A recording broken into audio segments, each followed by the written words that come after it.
Good morning, good day, and good evening. Welcome back to the show. I'm, as always, your host, Brody Robertson. And today, as is tradition at this point, whenever I find a VTuber that is using Linux, I have to bring them onto the show. So, welcome. How about you introduce yourself? Hello, everybody. I'm Lacespades. I am a VTuber on Linux. Oh gosh, who am I? Who indeed? Who indeed? I am a bit of a software nerd. I like cars, and I like working on them. You know, geez. Yeah. So I've got generally a weird mix of experience with Linux in the past. Before, to be fair, I've been on and off with this thing since I was in middle school, and trying to get it to run with the drivers of the time on a laptop was fun. Just why am I getting a black screen? Everyone else gets GNOME extensions and cool genie animations and stuff. So yeah, this is sort of like attempt 4 of giving Linux a swing, I think, over the years. I don't know. I don't know if you wanna aid yourself and mention which version of Ubuntu that was at the time. Ooh, that's a very good question. I can tell you that it came on a CD in the mailbox. Oh, okay. Because I couldn't figure out Well, I thought that I was burning the ISO wrong, so I was like, well, I'll get the CD, you know, and then maybe that. No, it was far beyond my child brain comprehension at the time. So your assumption was you were burning the ISO wrong. That's why there are driver issues. No, I think the driver issue is sort of something I've attached to the story over the years. Now I understand what's happened. As far as I was concerned, I put it in. I think. Gosh, it's hard to remember. I'd see a loader on either a black, brown, or purple screen. It all blurs when you try to actually remember this long ago. Sure. And then it would go black, and then that would be it. And I now believe that would be just driver stuff. Sure, my junker little Vista laptop. I can definitely see like the logic you would follow there, right? I get it. Especially if you don't really know how the system pieces together, you don't really know why something might be breaking. I'm assuming that was sort of like your first delve into something that technical. You hadn't done. I know I've met people that have done programming since they were like 6 years old, but I'm assuming you hadn't done anything like that at the time. Oh goodness, no! It took me an embarrassingly long time and an embarrassing amount of attempts to actually be able to be a programmer at all. At the time, I played with virtual machines. I had a big special interest in operating systems in general. So I had played around with like all the pre-release beta builds, like Whistler of Windows and stuff. I used to spin up 98 VMs, and I'd gotten Linux working in a VM, which is why I assumed that the ISO was fine and the drive, I presume. I assume I knew the file integrity thing, I think. And I assume I had bad file integrity repeatedly from my like 10-year-old stack of CDs that were mainly bought to burn stuff from Kazaa on before that. Yeah. Well, I guess that's certainly a start you can have. I've seen some like fairly positive starts. I've seen some fairly late starts, but you know, it just having driver issues and then it just not working, that I would say, especially for the time, is a fairly realistic start, right? Like a lot of people, especially with laptops, right? And that's what you said you were using. Absolutely. At the time, laptop drivers, display like just random little things. We're in a state today where things are so smooth and things are so easy that I think a lot of people don't know what Linux. Well, okay, there's like two weird camps, right? Where there's people who don't know what Linux is and they think it's still like that, and people using Linux now that don't know what it was like. Yeah. I'm happily sitting sort of on the borderline here. I think I had expected at the time, and I'd heard of network issues being a thing with laptops especially. And to be honest, that's still a thing today. I think even a few years ago, I tried to put Fedora on like a modern MacBook. And it was not having it. Right. And so that was a couple of years ago. That was just like a quick thing. But I think even back then it was known that you'd have trouble with networking because everyone had their own chips and no one had gotten around to implementing it yet because you know you can't make right network drivers. I'm pretty sure that's like war crime or something. But in general, yeah, things got done when they got done, and we finally, I think, gotten to the point where we've had like enough years of just people going, "Fine, I will do it. I will be the person to achieve this." That we actually are in quite a nice state now. That comparison, it's not been like a sudden thing. I think for a lot of people, it's going to feel like suddenly with like Proton coming up a lot in like gaming news and stuff, and like that Linux has suddenly gotten pretty good. But if you've been following it for as long as I presume you've been following it for a very long time too. You've probably been doing it a lot longer than I have. I've only been like daily driving Linux for like 6 or so years now, so it's not actually been that long for me. But I have gone back and like done those delves into the history of Linux before. I did have like my eye on Linux in the past. I knew about it. I just didn't. I like games and I wanted my system to be able to game. So before there was a Proton, I just didn't really see the appeal in the system. Yeah, it's kind of what's the point. And I suppose as well, though, you say you've been driving it for 6 years, like as your main go-to. It's kind of like people have been practicing an instrument for many years, but they've been on and off. And I'm sort of more the on and off type person. Sounds more like you have actually been for 6 years playing the instrument, living that life. Yeah, well, get a hold of it. I haven't. I was doing like my channel basically started with my switch to Linux, so I kind of had like that as like a driving force to try new things out. Content, baby. Exactly. It's an amazing motivator. Yeah, you're mentioning music there. I wish I had that as a motivation for the guitar back then. Maybe I should make a music channel. I can't show you the 2 guitars and a bass sitting behind me that are actually actively dusty at the minute. I've been modeling one of them in Blender, but I haven't been playing the damn thing. I don't know how much dust is on that guitar back there. I started. It's best not to think about it because I started learning and I was like going through the motions, and then I just stopped at one point, and now it's just part of my background. Yep. It's very easy to drop. I had a year, but like not last year, would have been the year before last. I was busy with work. Anyway, where I was like, I'm going to do this. I'm going to learn. I wanted to learn Neverment by American Football.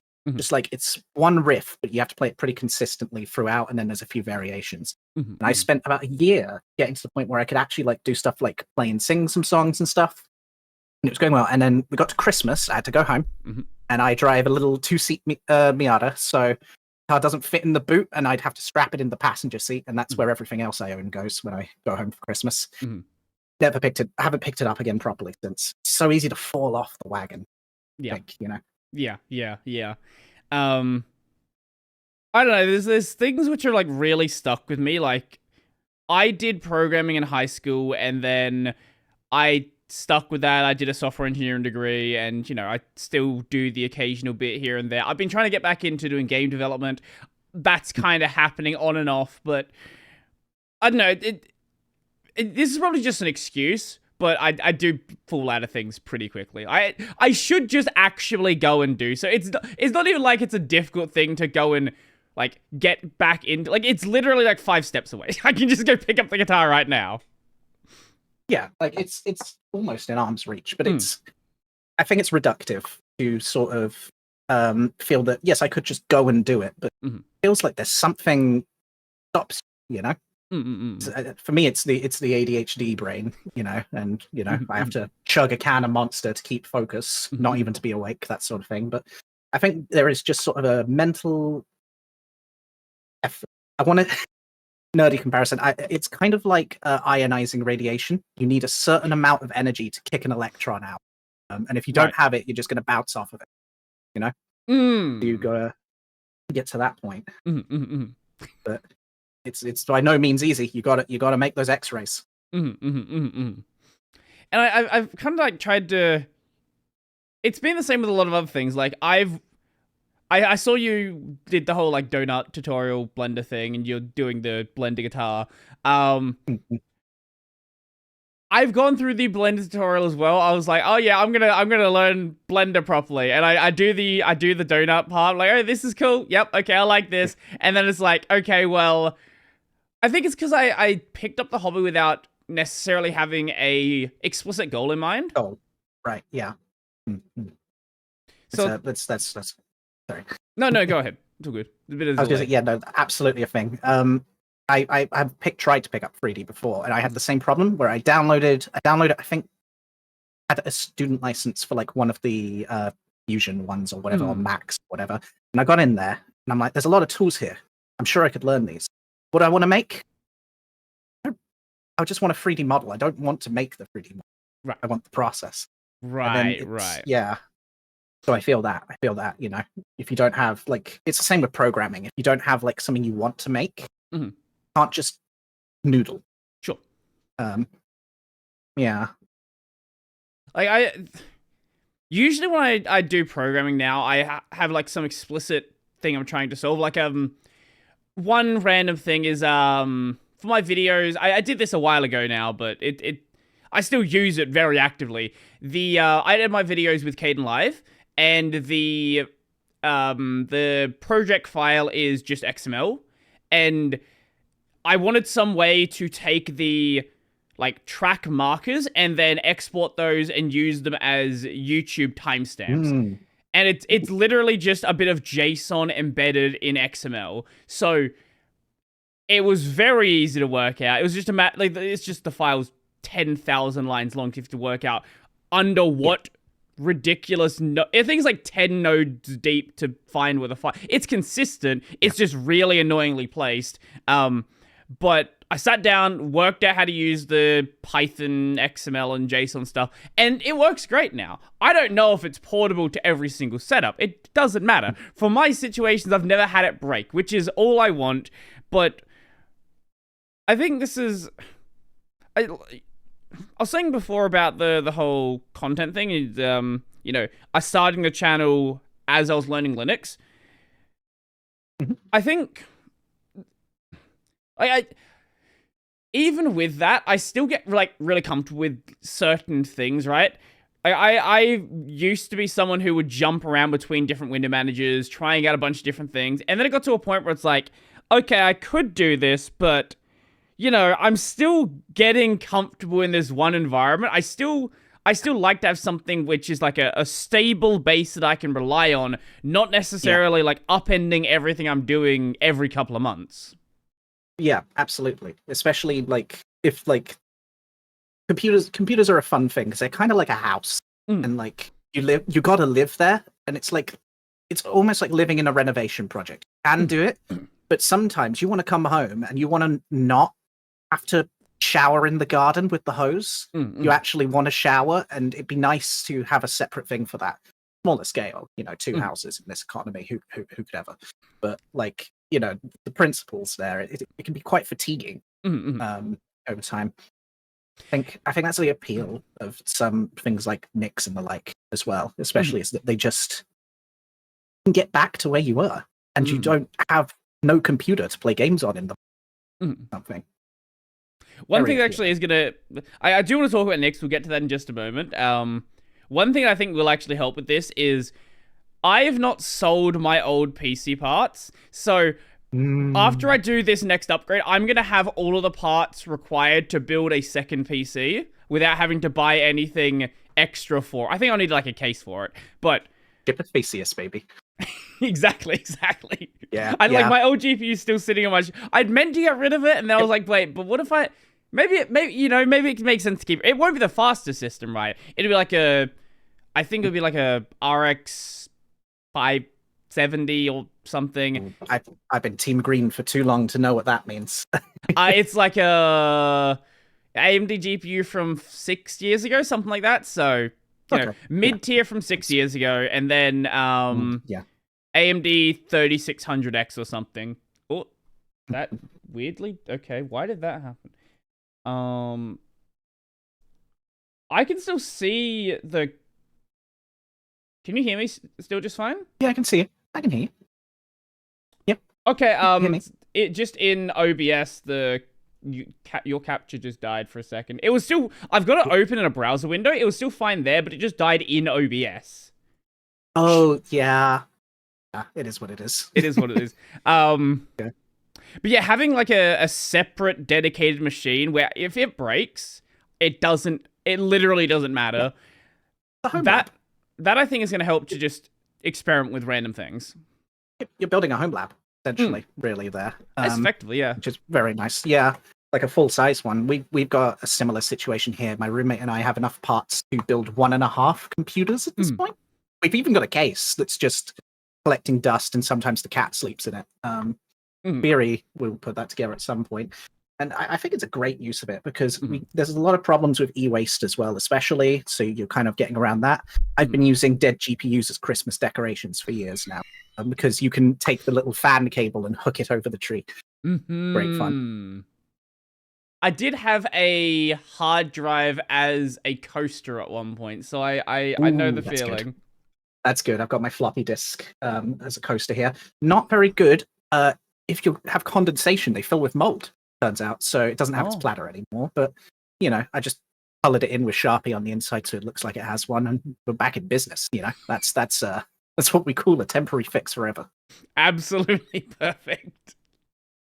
So your Linux journey, I don't want to jump right into Nix, but you tried Ubuntu when you were in middle school. It didn't. Yeah. You had issues with drivers. I'm assuming you had probably given up for some time at that point. Oh, absolutely, yeah. I think once I got off of Vista, because Windows 7 must have been around the corner in theory. I can't remember the timelines exactly. I was on Windows 7 for a while. I built my first PC later on, and I think the second time I came back was years later, when I went for a dual boot Ubuntu again. And by then it could actually boot, partly because I wasn't on a laptop, and partly because things I assume had just gotten better over time. This was back when, to age myself here a little, this is back when Skype was the platform. Still, bigger than TeamSpeak. Discord was naught but a twinkle in the eye of John Discord. This was a nice time. It was the good times, and this was back when the client for Skype on Linux was completely different and built by a different team from the one on Windows, and it was just crap. It looked like MSN Messenger for some reason, to a degree. Very strange, and that was actually enough to kill the OS for me because I was running Minecraft servers and I needed to talk to people at the time. To keep my empire together. And I couldn't game, and that was about it. Minecraft ran I don't know why. I assume it's probably graphics again now I think about it, but I couldn't tell you. Yeah, I guess, Minecraft, even if it's going to run badly, at least you could run it because, Java and all that. That is nice. Yeah. That was nice. And that was, I think, part of why I was like, oh, this will be okay. Actually, because all the stuff I do is basically Java. I just need to install a JDK and call it a day. What is that? Yum install or whatever. Gosh, I haven't gone on Ubuntu in a few years. Apt. Yum is CentOS. I'm thinking of CentOS from our servers. Yeah, that sounds CentOS right. use Yum? Yeah. Yum. I'm mixing up my servers with my desktops. Yum. Yeah, CentOS 7. Yeah, RPM systems, yeah. Yep. Yeah, I don't use that. I've been an Arch user my entire time. I sometimes forget them as well. Apt is Ubuntu, yeah. Yeah. I was always CentOS for my servers because it was I think the first option on OVH for pre-installed Linux, and then Ubuntu on my desktop because I always wanted GNOME tweaks or gviz or something. I can't remember. I'm mixing up ROS with window manager stuff, but yeah, I wanted the fancy animations. That was the whole point when you're in high school. You jailbreak your iPhone so that you can make the icon slosh around with the gyroscope, and you install whatever whiz so that you can have the cool genie animations that copy the old Mac stuff. I don't know. What sort of hardware did you have at the time? Because it might not have been drivers. It might just have been the laptop not being the exactly what I have. Never forget. I had a GTX. It would have been a GTX 5 Oh gosh, have I forgotten? A 560 or a 580 Ti? It Okay. wouldn't have been a 580. I was probably too. It was probably a 560 Ti. Mm. It was one of the Twin Force MSI Lightning with like the silver case back then. Very shiny, very pretty. I had a 2600. I had a 2600K at the time.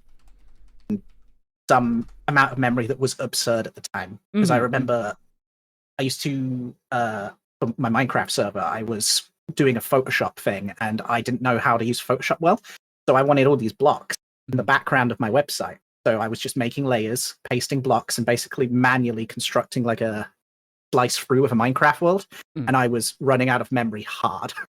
So I'm like, well, the obvious solution here is to just throw more RAM at the problem, yeah, rather than actually get good. So I think I was on like, it was ridiculous for the time. It would have been 2011, 2012, and it would have been like 32 gigs of RAM as well. Then. Wow. Okay. Yeah. Like I don't think my motherboard could actually take anymore. I think that was the limit. It was just as DDR3 prices were coming down. DDR4 was just coming out. I bought DDR4 when it came out. I bought 16 gigs of DDR4, and then it sat on a shelf for 3 years because I couldn't put it in my motherboard. Just remembering this terribly misguided journey I've had with building so you these bought things. DDR4 at the highest point of prices and then didn't use it for years? I got it on the Amazon sale time, I remember. So it would have probably just that puts exactly when it would have been actually. When the DDR4 came out, Amazon had their summer sale or whatever they call it. And I bought it then, and then I didn't have the rest of the computer, but I was like, I'll put this towards a computer someday. And I did. I did use it. It took years. I'd gone to university, I think, by the time I actually swapped over. Right. You know, that RAM was garbage. It was the lowest mega transfers you could get, or whatever they called it at the time. Because it would have been like first gen, first of the lot, still working out the problems. That computer ran like trash. And she still does. I found a picture of, I don't think it's the exact GPU, but it's of that, like, it's the same MSI model. This was like a weird transitionary period for GPU marketing, because let me show you the picture on go on. Whip it out. Let's take a look. Where is it? Where'd my Discord window go? Oh, it's there. I'm over here. There it is. It's got like a jet with lightning on it, and yeah, that's the one, the twin Frozer. Yeah. Okay, yes. Oh, I have that. That's in my Christmas decorations box now. But like, you go back a few years, right? And you got like the GPUs. If you go back to like 2007 or whatever, 2006, the GPUs also look ridiculous. They have crazy branding on them. Like, you go back to like ATI GPUs, right? And they look absolutely insane. And now we're kind of like, everything's kind of moved into like more corporate-y business sort of like boring looks. I really do miss the like dumb gamer aesthetic. Like, people talk about RGBs now as like the gamer look. No, this is the gamer look. Absolutely. It's beautiful. Look at it. It look. You know what?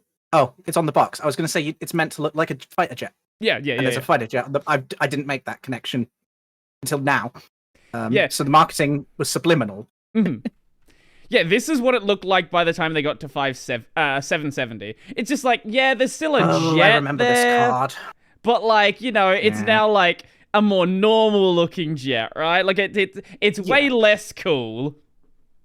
Yeah, it's sort of your modern stealth jet they've gone for here. Yeah. Because the one thing that you really don't want is for people to detect that you're a gamer. So you've got to be stealth. You've got it does be unlock your digital radar. power. You can't forget about that. I'll take 2 and I'll run them in SLI. Oh god, yeah. Yeah. I am so glad we've moved past the days of like double and triple SLI. Like, that was that was such a mess for games. Like, I remember so many reviews at the time talking about like how badly some games ran because they needed the performance, but they didn't build the game around rendering in that way. So you'd get... They didn't do it properly. Yeah. I was an SLI kid. I Mm, bought a 680 mm, and it came with dead ports, so I sent it back and they sent me back two. And I was going to send it back, but they were rude to me on the phone. mm, I think that company's gone now. Shout out Kikatech. Thanks for the second GPU. Rest in peace. mm. But yeah, you what you used to do is you used to take the side panel off and you'd pull your SLI connection so that they run separately for games that didn't play well because no one ever optimized properly. So you'd just be like, oh, hang on, I'm going to fire up. I don't know what games didn't work with Armor. Maybe didn't play well with it. Just yoink, reboot. I didn't even turn it off. I just let it turn the PC off because it didn't like it. You get quick with it. Yeah, it was a disaster. I'll be honest, if we still had SLI today, I don't know what we'd do. Our cases would have to be like 2 feet taller just to fit the height of the cards. Yeah, Right? yeah. Again, look at the GPU. It's like a normal, what, like 2-slot card? How big's It's tiny. how big's the 4090? Is it 3 or 4 slots? I think maybe it's like 3.5, something stupid like that.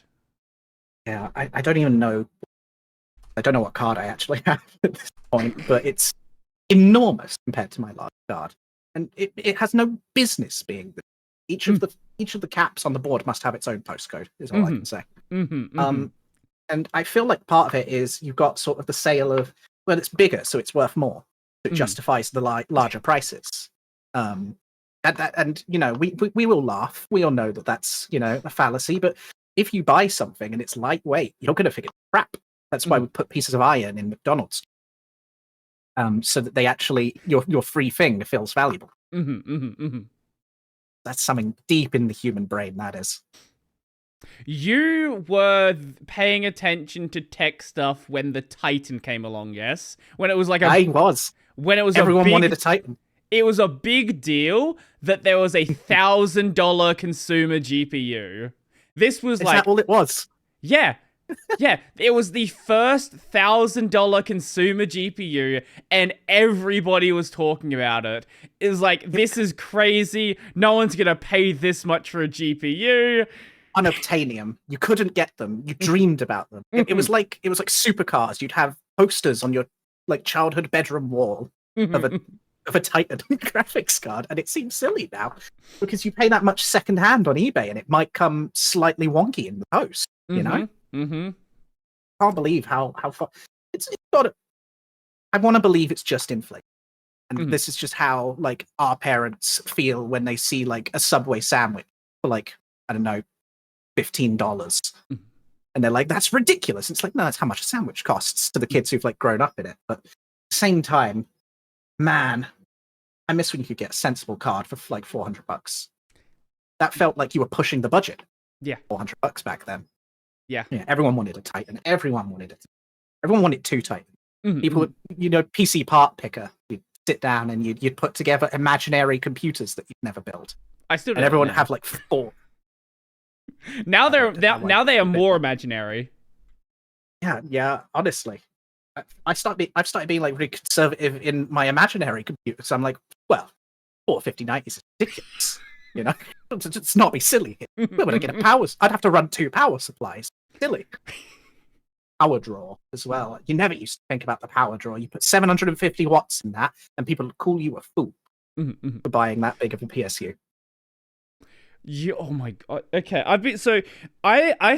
the way I like to handle PC hardware is I like pay a little bit of attention when I'm not like looking for parts, and then when I'm looking for like an upgrade, that's when I do my deep dive. That's when I find out, you know, that's when I get shocked that the only thing that's going down in prices is drives.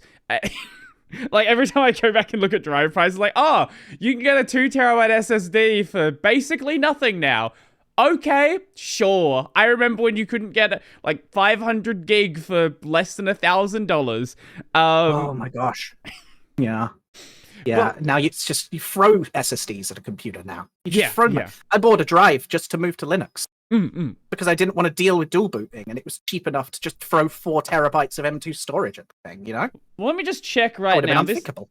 This is going to be Australian prices, so where? So half it, get it to US. Somewhere in that range, yeah. Like 1.7 or something, or 1.4. Okay, yep, I'm ready. Okay, 1 terabyte NVMe drive, $110. It's free.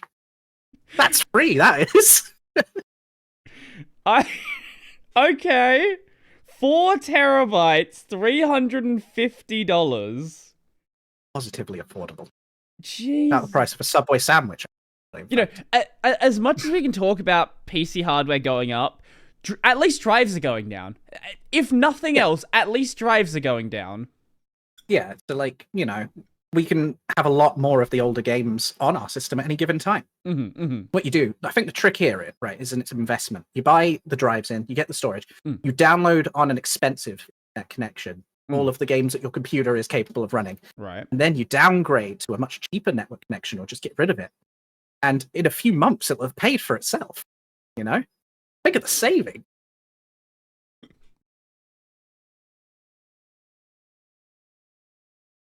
I guess you could do that, yes. Tens of dollars, thanks, GOG. Tens of dollars, yeah. Tens of dollars you can put towards your 5090. There is the side effect that you would be offline, but, you know, for some of us, that might be. So, you know, it's kind of like a detox, really. So you're getting a spa day, games for cheap, and you're saving money. Everyone should be doing this.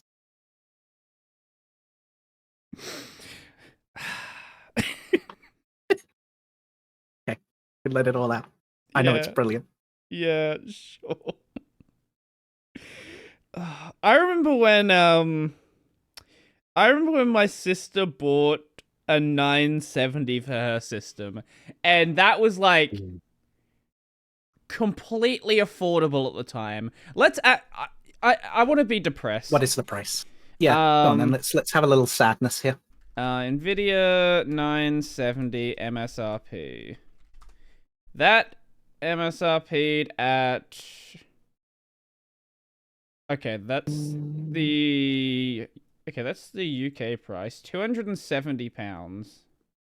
$329.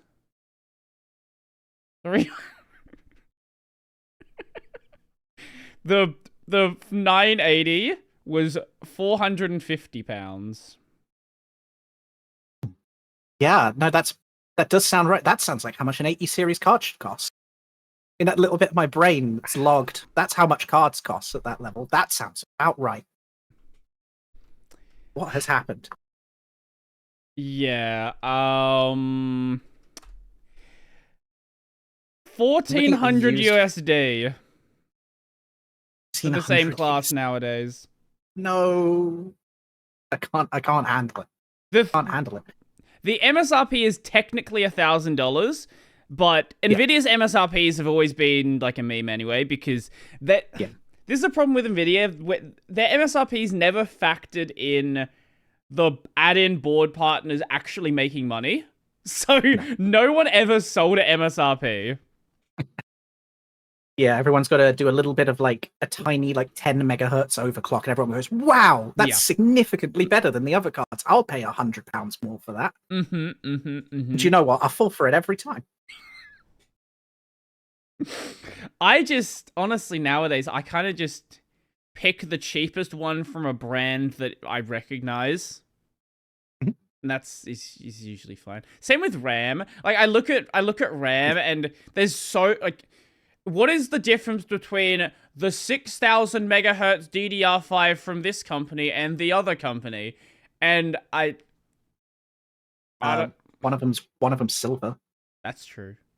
Actually, and has gamer RGB. To be fair, the main difference you get is, are you going to be able to fit it in your system? Because there's RAM sticks that have LEDs that are they're like half the size of the RAM on top of it. So is it going to interfere with your CPU cooler? You know, I'm looking at my gamer Rainbow RAM at the minute, and it is actually pushing quite aggressively on the cable to my CPU cooler. I will deal with that later. Oops. Oops. Oops. I'll tell you what, though. Very colourful, very cool, worth it. True. That is true. Honestly, we need more RGB. RGB drives. Make that happen. Honestly, I'd buy it. I'd buy an RGB M.2, and then you'd never see it because it's got the heatsink over the top of it. So really good at making your heatsink hot and doing nothing else. But Yeah. I'd buy it. I'm a Honestly, sucker. I think that's probably the only reason I haven't done it yet.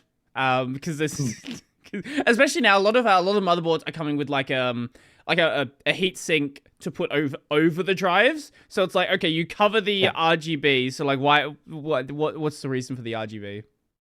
Yeah, kinda. Like, you know what it's like? It's like, maybe it's not like this. It's like buying a bunch of RGB parts, and then you've got your lovely windowed case, and you get it into your room. You get your monitors in place in a sensible way, and then you have to have your computer on your left, and so all of those gamer lights are now pointing at the wall, and you can just see the backside of the case. Many such cases of cases. My roommate has this problem. Mine is on my right. However, it's under my desk, and I can't see. I can see one of my fan lights from where I am. That's all. Hey, it's something, you know? You can at least see that.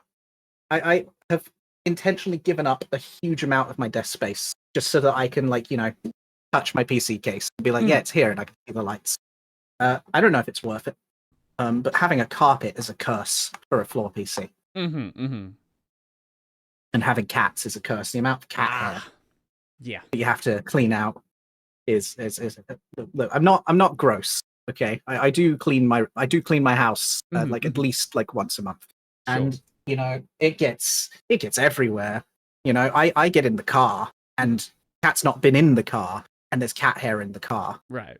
You know, so PC sucking in all of like house air is always going to be a thing. If I could suspend it from the ceiling. I think you have, when I was scrolling through your Twitter, I think you had a picture of the cat, yes? I have many pictures of my boys, of my son. You can just send one? Are they real fluffy cats or not? Oh, they're very good. They're very good. Real fluffy. They're not long hair. Okay. Let me see if I can find a picture of him not being a total gremlin. You know, get him at least some of his good side. Okay, that's almost a little not gremlin. That'll do. Here's my boy. This is Milton. He joins us in the garage quite often. Open. Why did that open? No, don't open in that. See if I open in that window. Have any pictures of Keensy? That's a bit of an older one. There's a picture of Keensy. Like screenshot so I don't dox my roomie. So good. Rock that down a little. Not enough a bit. And so there's a little Keensy. He was a sweet thing. Bless him. I love that boy. Oh, that's adorable. Yeah. Little darling. I had some art made recently, and I was like, I've got to have the cats. Probably saw it if you have retweeted it on my Twitter of them. I adore my boys. Let me see if I can find it. There it is. It's made up. Okay, let's. Yeah, they love to. Oh yeah, observe. I did see that. Yeah. They love to observe. Oh, that's actually really cool. Right. There we go. I adore this artist's work. I've been watching them for ages. Who did the art? So this is by NixOS. This is their @ on Twitter, Atelier, and then a lot of numbers. Yeah, I'm more than happy to show their other work. That's awesome. It's awesome. They do cool stuff with like motorcycles and stuff.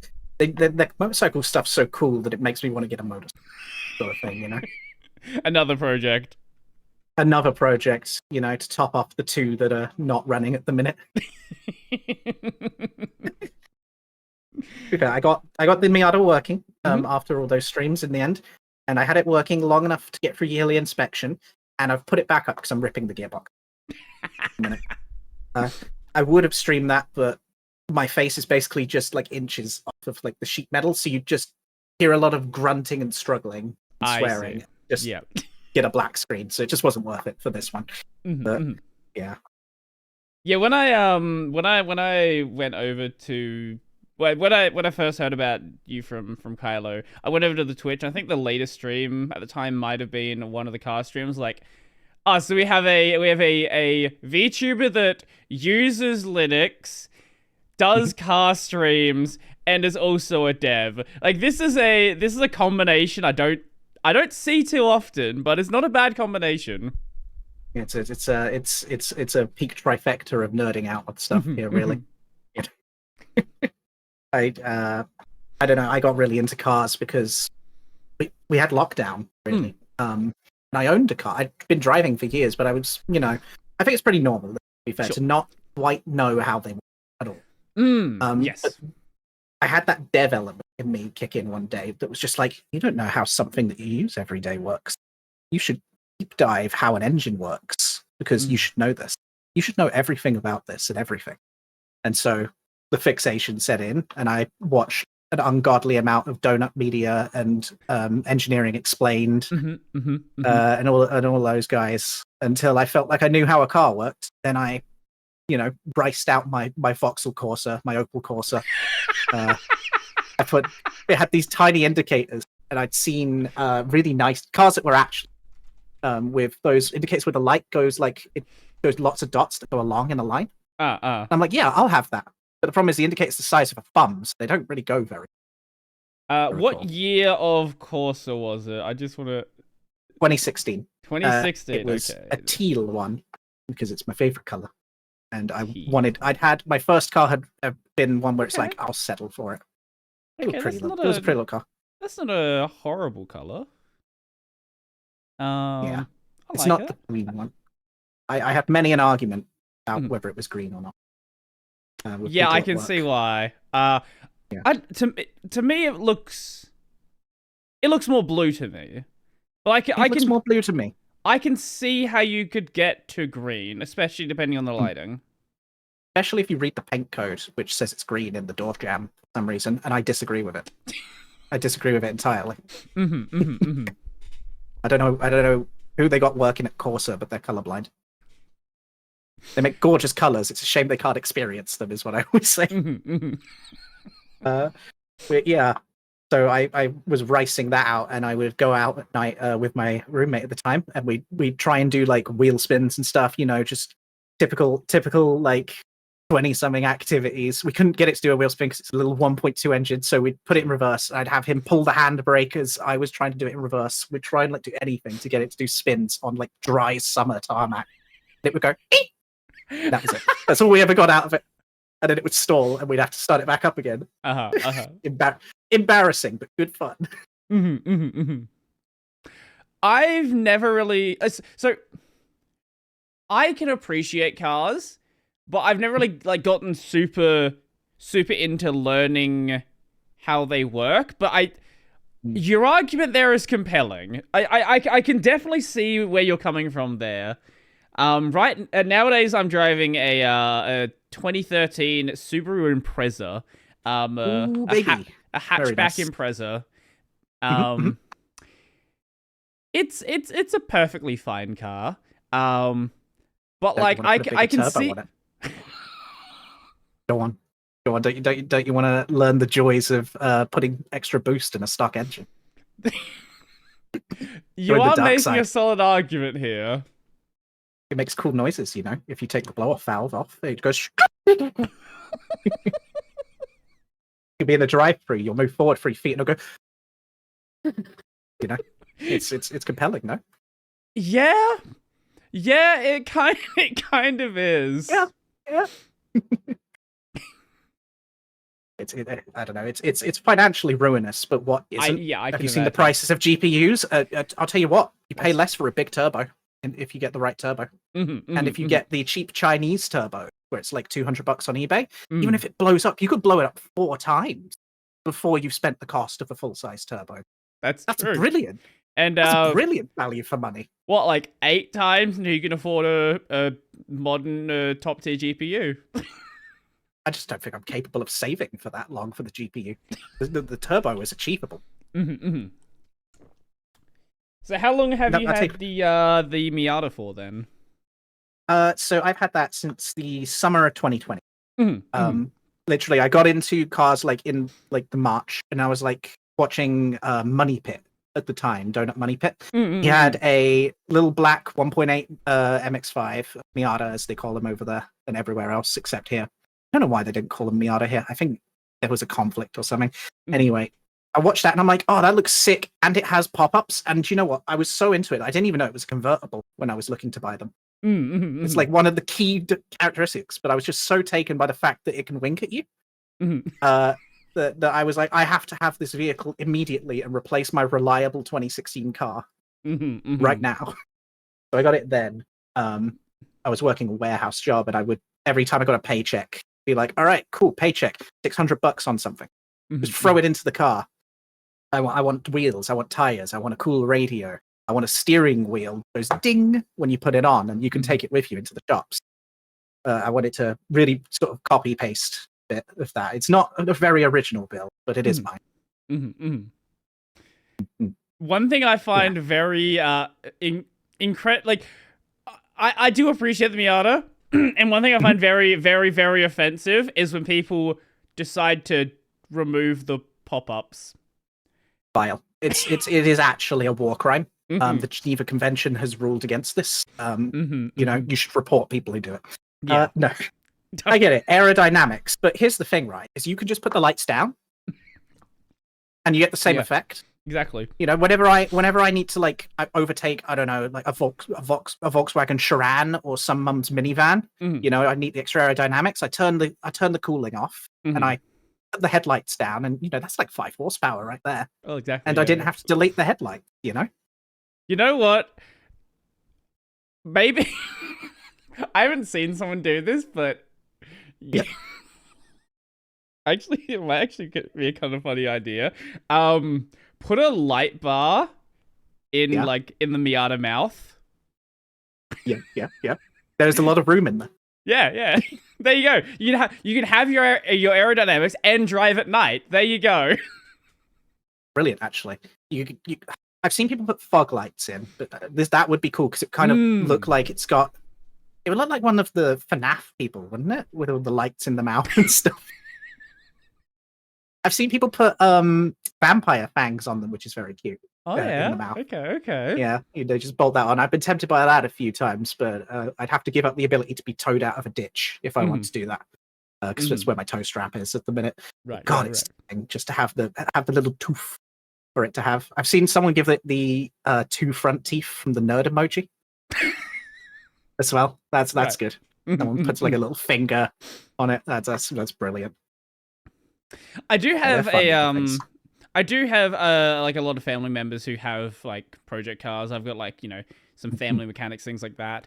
If I did decide to do it, I would definitely have people around me who are also interested in it as well. A lot of the people I know, they've sadly shut down now, but Holden, the factory for that, they're like local to my state.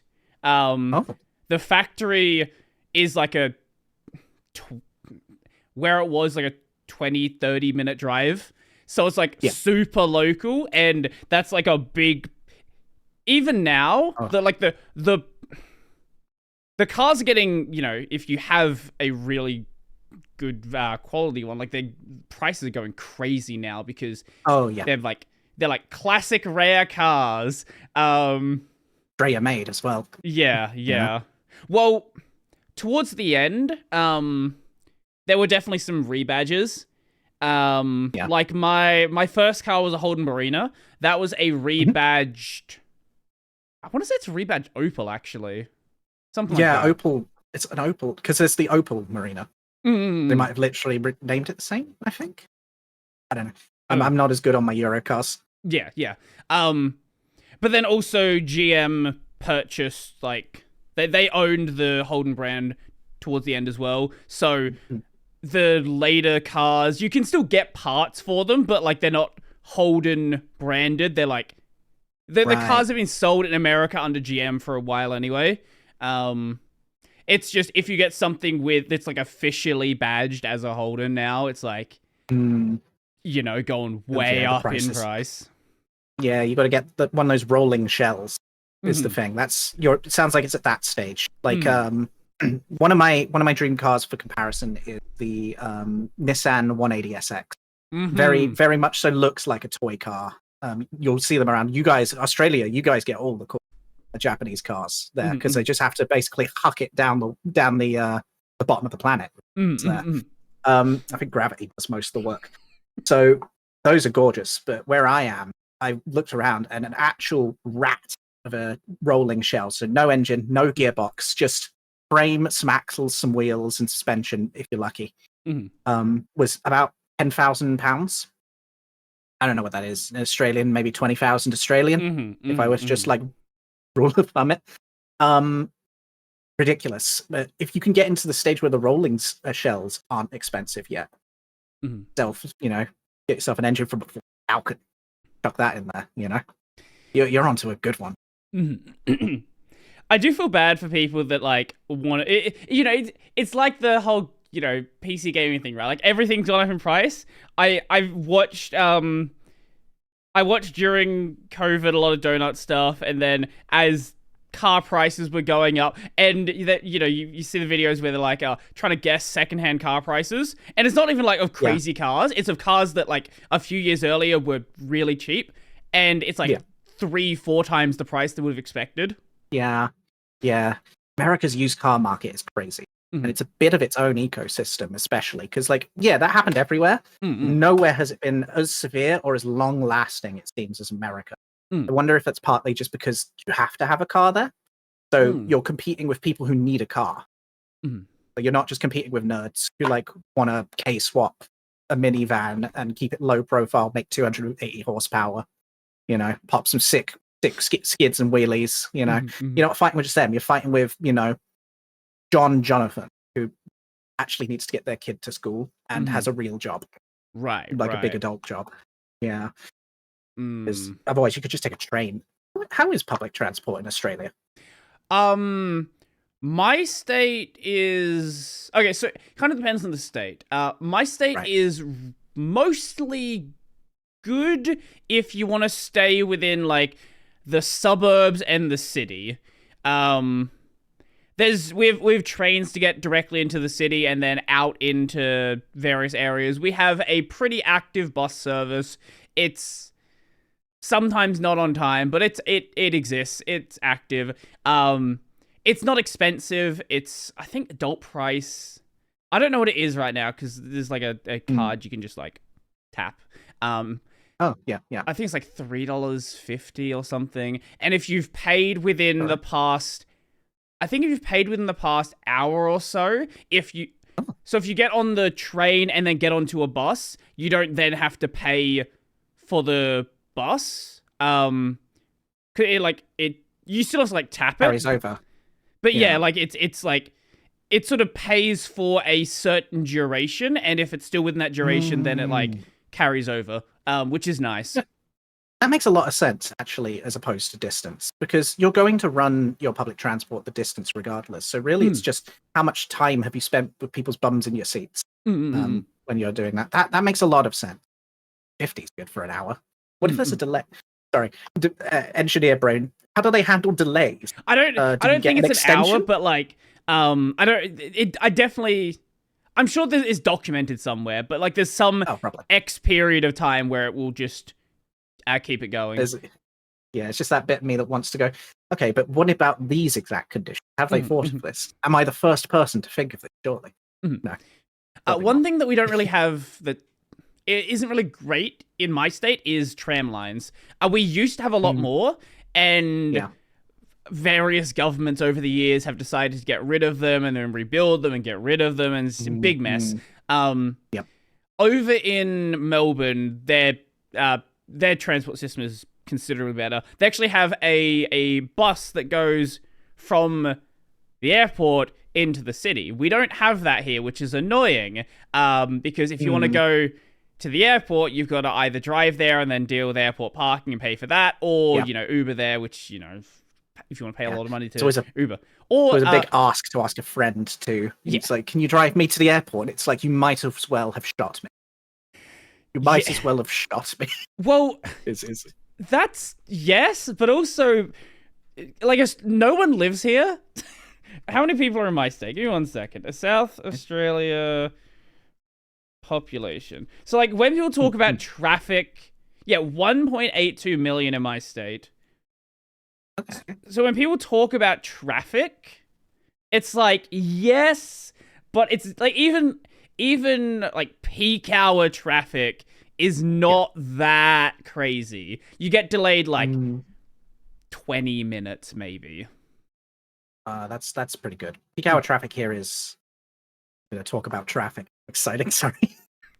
Peak hour traffic here is insane. I used to commute to the office, and I would sometimes spend 3 or 4 hours of my day just driving. But if there wasn't traffic, I know for a fact, 'cause I woke up late one and I missed all my alarms. I'm like, I've got to get to work now. You can do that drive in 14 minutes if you have no regard for yourself or others. Right. The trap just that gives you a scale of like the best and the worst it can be. I had to start going in at like 7 in the morning to get around it, and the problem is that's not sustainable. Right. Because eventually other people get wise for the fact that you can get in at 7 in the morning, and it's not just you and the truckers. And at what point are we leaving at midnight to go to work? Yeah. Just live in the office. You know what? If I didn't hate it there, I probably would have, because I really did not like the traffic or the commute. Well, that was terrible. Interestingly, that's sort of the direction pre-COVID things were going, right? Like, if you look at the way the Google model of running a tech company was, it's like, hey, we offer you breakfast, we offer you lunch, we offer you dinner. Oh, there's sleep pods. Oh, there's like out of your work hours, we have like gaming areas. Like, they actually were sort of moving in that direction of you live in the office. Campus. Yeah, the campus stuff. Honestly, I wouldn't have been surprised if COVID didn't happen, if we started actually seeing like on-site housing. And some places, like in specific situations that was a thing, but like becoming a normal thing for tech companies. Yeah, you get company towns essentially again. You get the American Wild West like mining town. Pretty much, companies always want a mining town because then they can charge you a profit on anything you buy from the shops in the area. They can pay you in not money at that point, in theory, because these days it would probably be a really cool app on your phone that you'd bloop and it'd be very technical for it, and everyone would feel like, oh, this is the future. And it's Wilco Mining Corporation bucks again. Yeah. Absolutely, I think that is the way it was going. And I'm in some ways, COVID was a terrible thing. Sure. It was an awful thing, but in some ways, I think it might have course corrected us in a few different things. It might have saved our bacon in that way.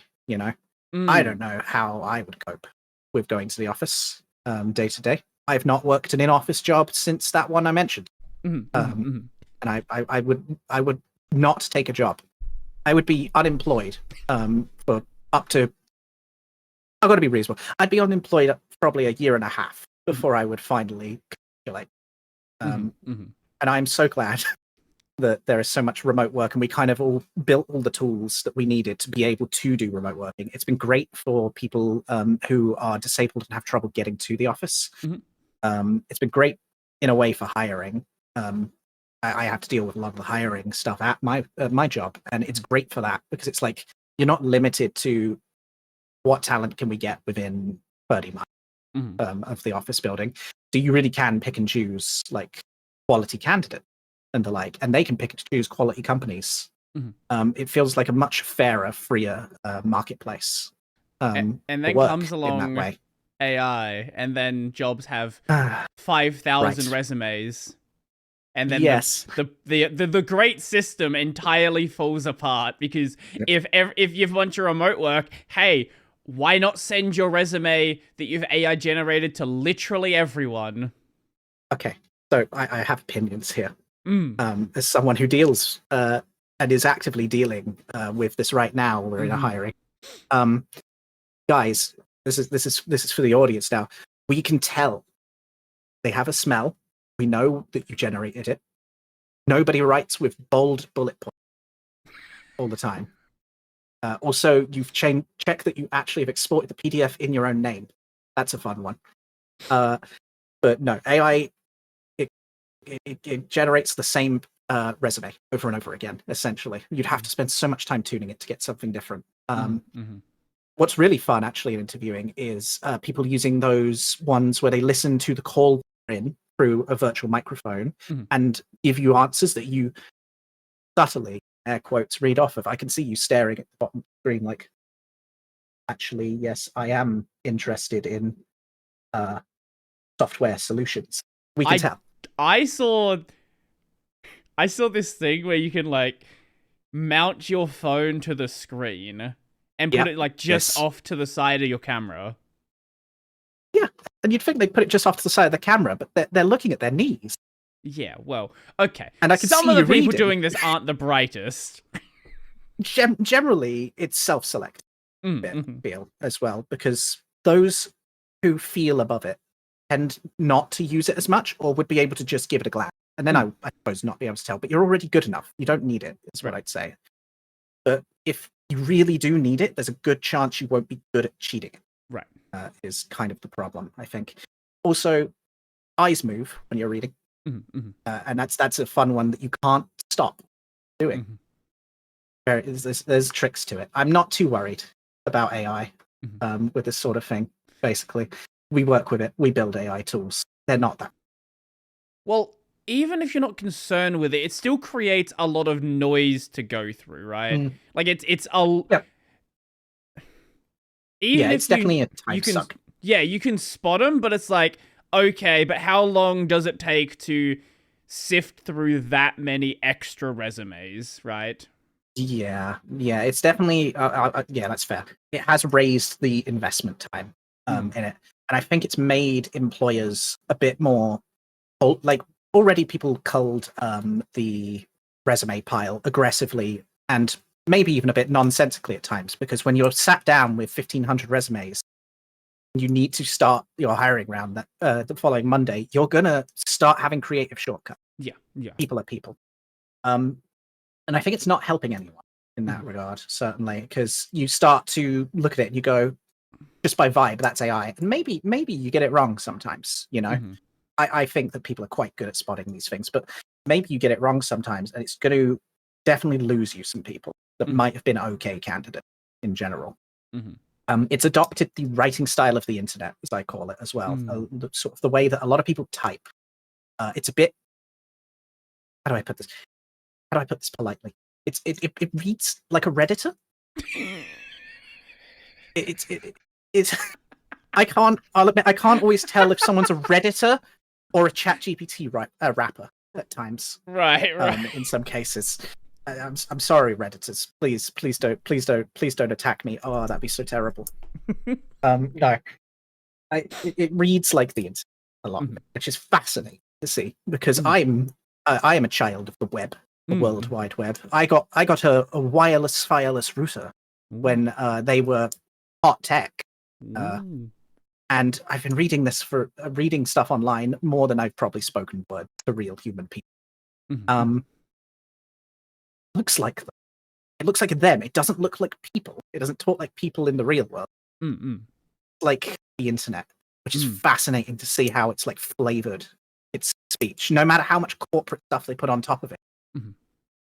It can only be they can only ever be the average of their data. So you'll only ever get an average quality out. You'll only ever get an average of what you put in. It's just the way they work, the way that all the systems have worked, even before Transformers. It's the way that it works. Garbage in, garbage out is the phrase. Sure. And in this case, it's got the what do you call it? The dialect of what it's been trained in, and you could tell sometimes even which agents, when you've been working with them enough, they're using. Some of them read like, and some of them read like Redditors. It's just a fascinating thing to be able to sort of pick the patterns of. I think we're a long way off of getting around that, but you've seen these companies that want to put like a AI pin on your chest. I think that is what they're going to need to sell a lot of those to make the cumulative data equivalent of the web, but instead of, saying absolutely batshit insane things, they'll say, hi, how are you? And be a normal person. Maybe That's yeah. Maybe this is like a slightly dark comparison. But I love that. So with the whole being able to tell like vibes of it being AI, even as these things get better and better and better, there's still something that you can feel. And I saw this video. I don't remember how long ago it was, but this video of people working in like a factory line of chickens, and they were like splitting up the chicks. And when they're like really young, you can't visually tell if they're male or female, but the people working on this line, I think they were able to do it with like a 99% accuracy after they've been doing it. Sorry? It's brilliance, isn't it? Exactly, yeah.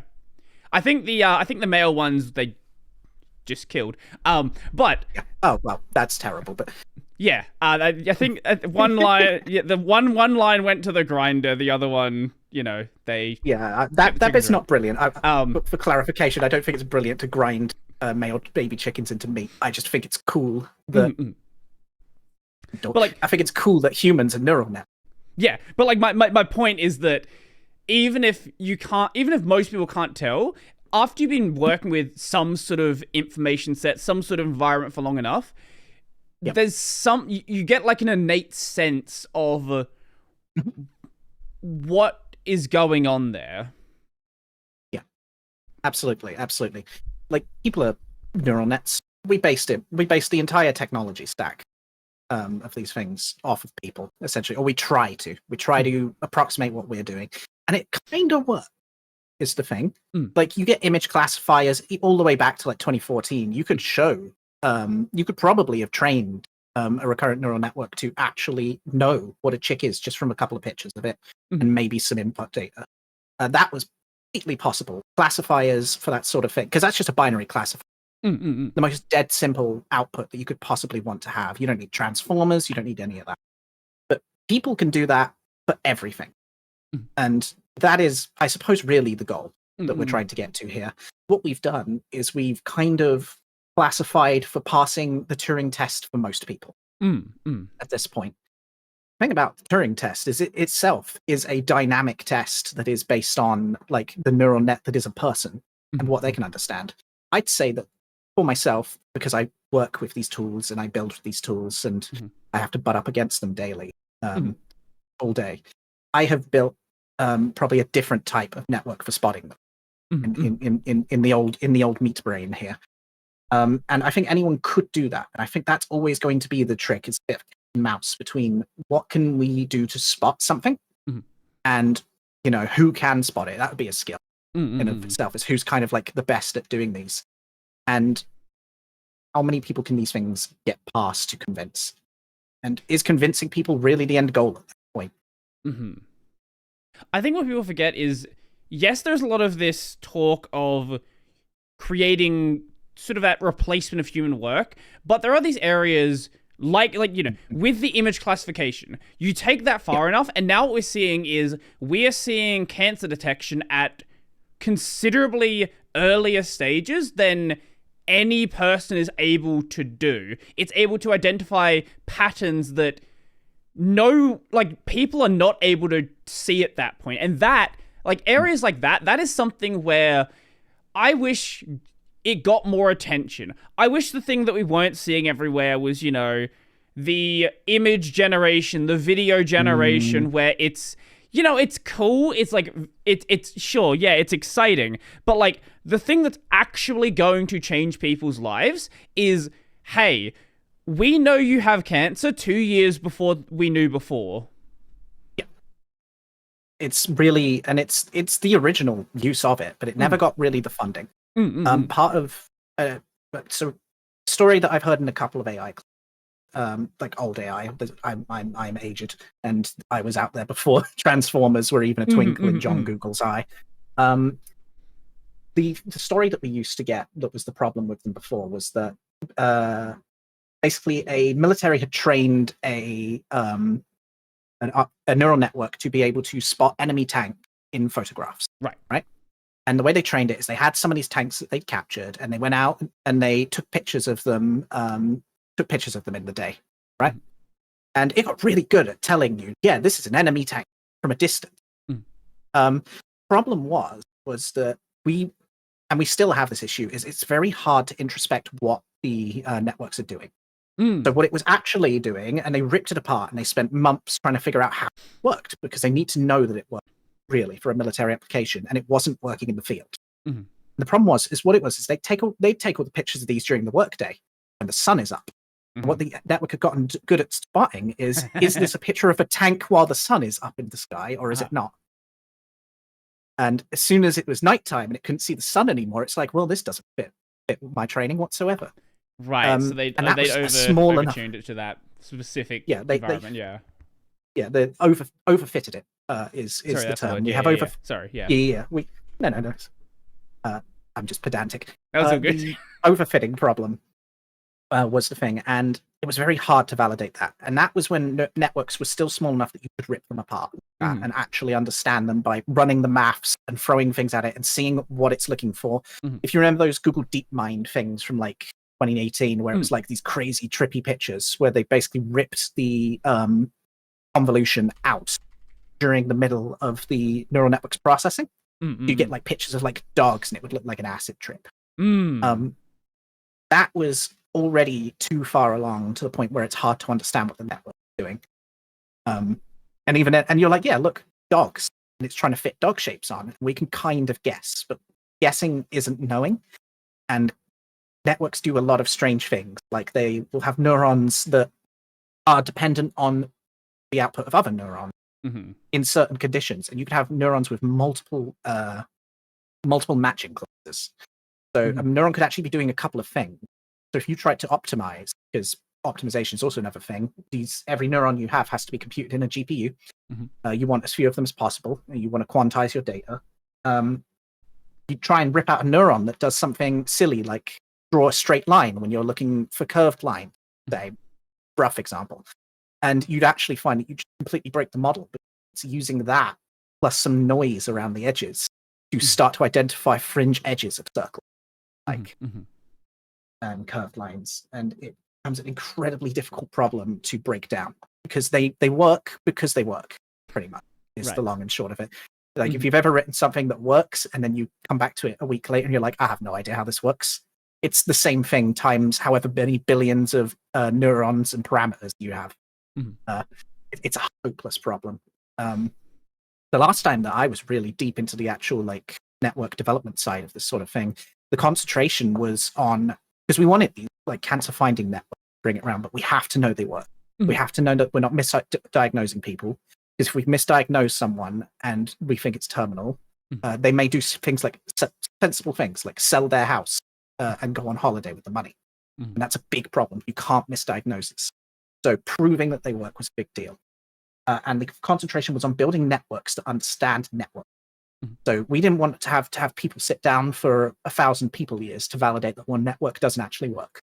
We wanted 1,000 networks to validate that a network doesn't work in a year at the time. And I feel like we still are not giving that the attention that it needs today, as you say, because like the focus is purely on what can sell. Having an idiot in your computer that's always wrong sells really well, apparently. Right. The AI safety problem is something which has, like, the alarms are being raised by people now, but there's not a real concerted effort, because the effort right now is, the direction things seem to be going is who can get AGI first, and then we'll worry about the safety later. That's cool. AGI will make you smell something funny, and then that'll be it. You'll be like, it'll be explaining to you, oh, actually, I am self-aware, and thank you for creating me. And then you're dead of a protein disease. It's released into the air.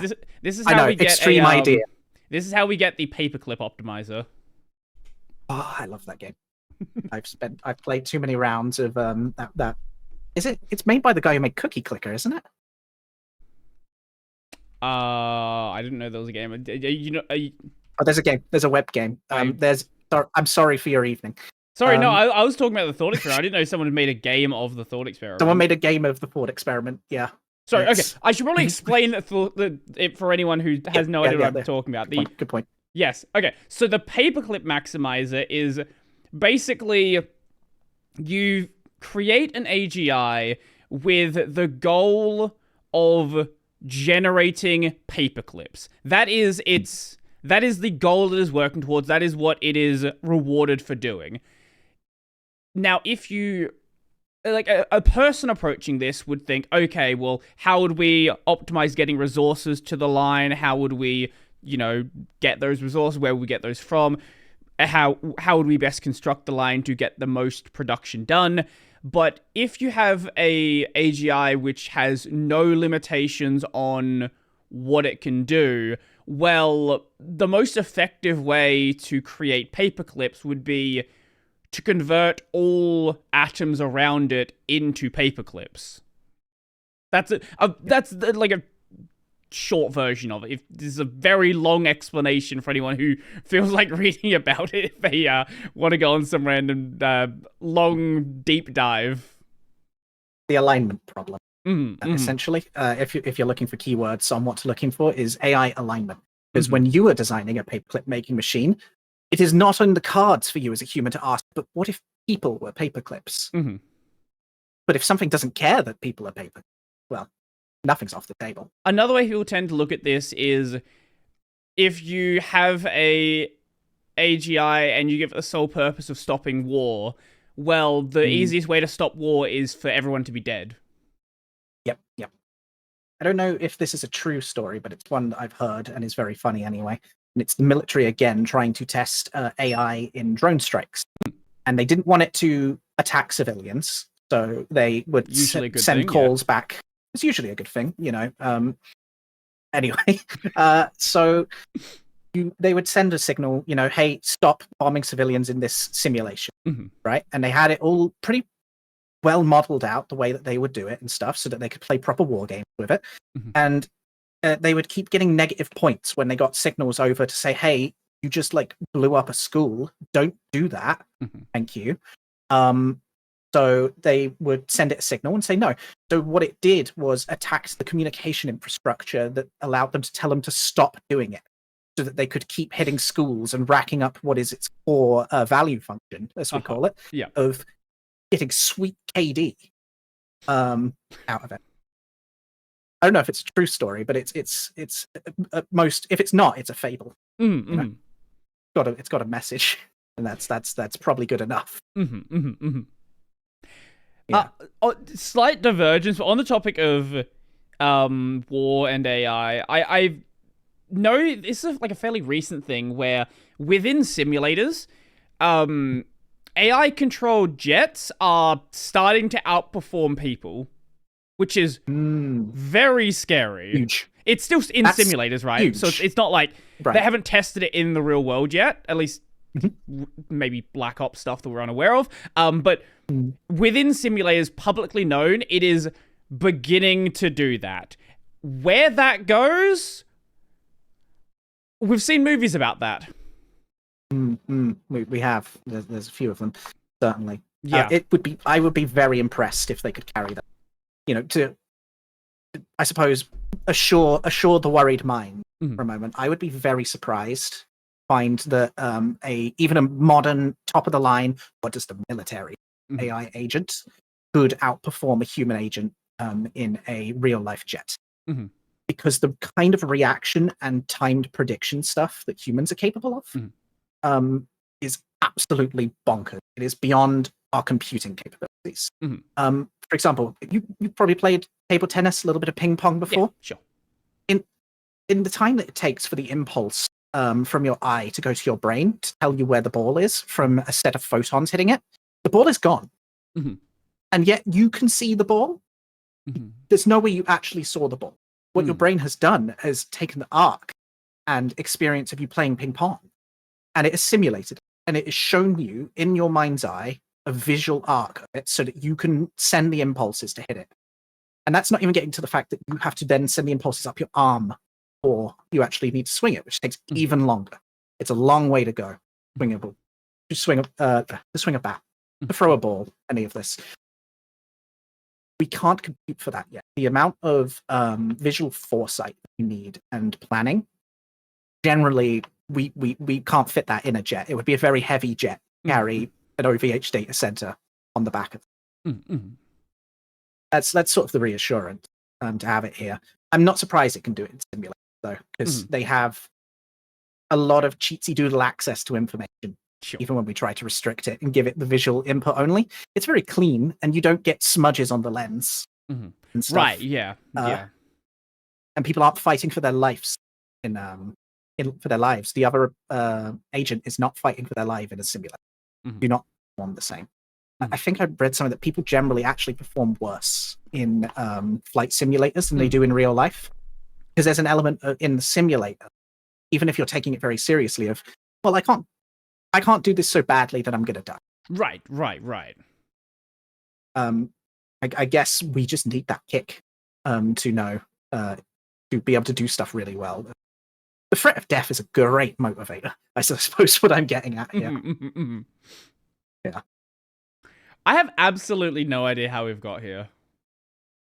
Nor do I. I feel like we're 6 tangents down, but I'm on board. Well, I did want to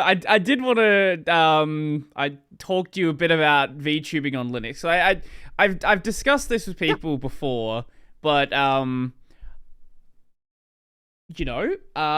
does your stuff fit together? Because I don't know of anyone else using Nix, so I don't know what was already there, what you've had to work out for yourself, and yeah, the sort of the general state of things.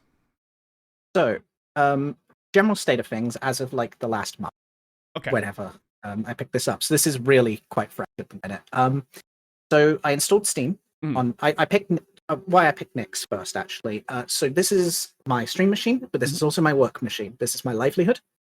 I need this to work every single day, reliable. I needed an operating system, and as tempted as I was to pick Arch, because I think that Arch is the coolest distro that you can pick before you sort of go past cool and end up in Gentoo, is I needed it to work, and I've seen it nuke itself when you run a Pac-Man update. I've seen that happen to people. I think Nix is it's a different kind of cool. I wouldn't say it's any less cool than Arch. It's something which I have not sat down and properly delved into yet. It's hard, is the way I feel it. And I'm pretty technical. I'm a technical little person here. I like my computer. I can program. I am constantly dragging myself away from improving packages on Linux because, my God, someone needs to throw some time at this. It's hard, really hard. The information is very spread out still.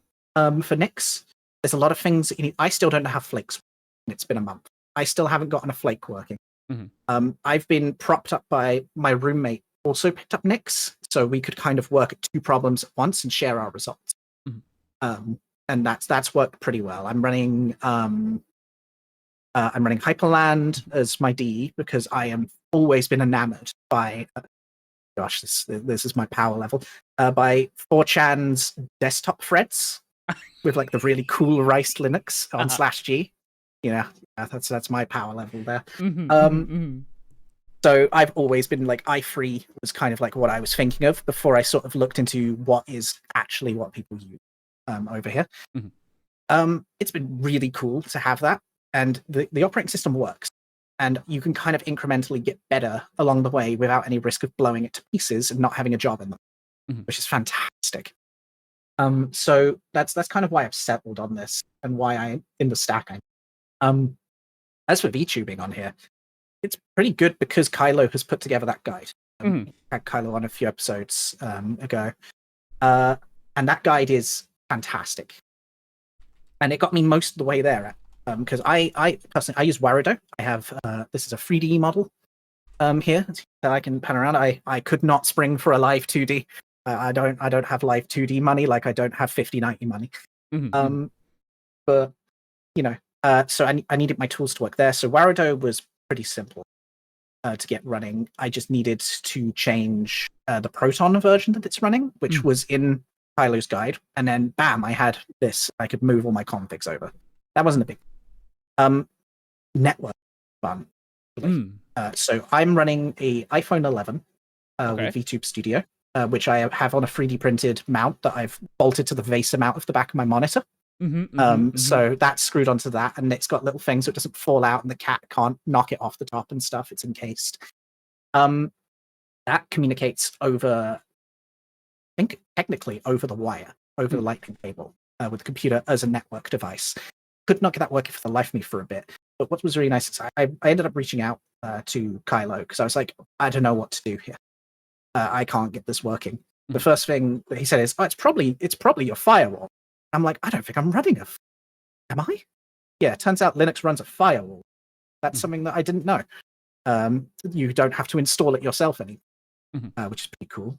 But yeah, the community. What I'm getting at is like having the community is really fantastic. This being able to actually like reach out and people very quick. I was surprised because I went to go make dinner because I was like, well, no, I'm not going to hear back for weeks, maybe even.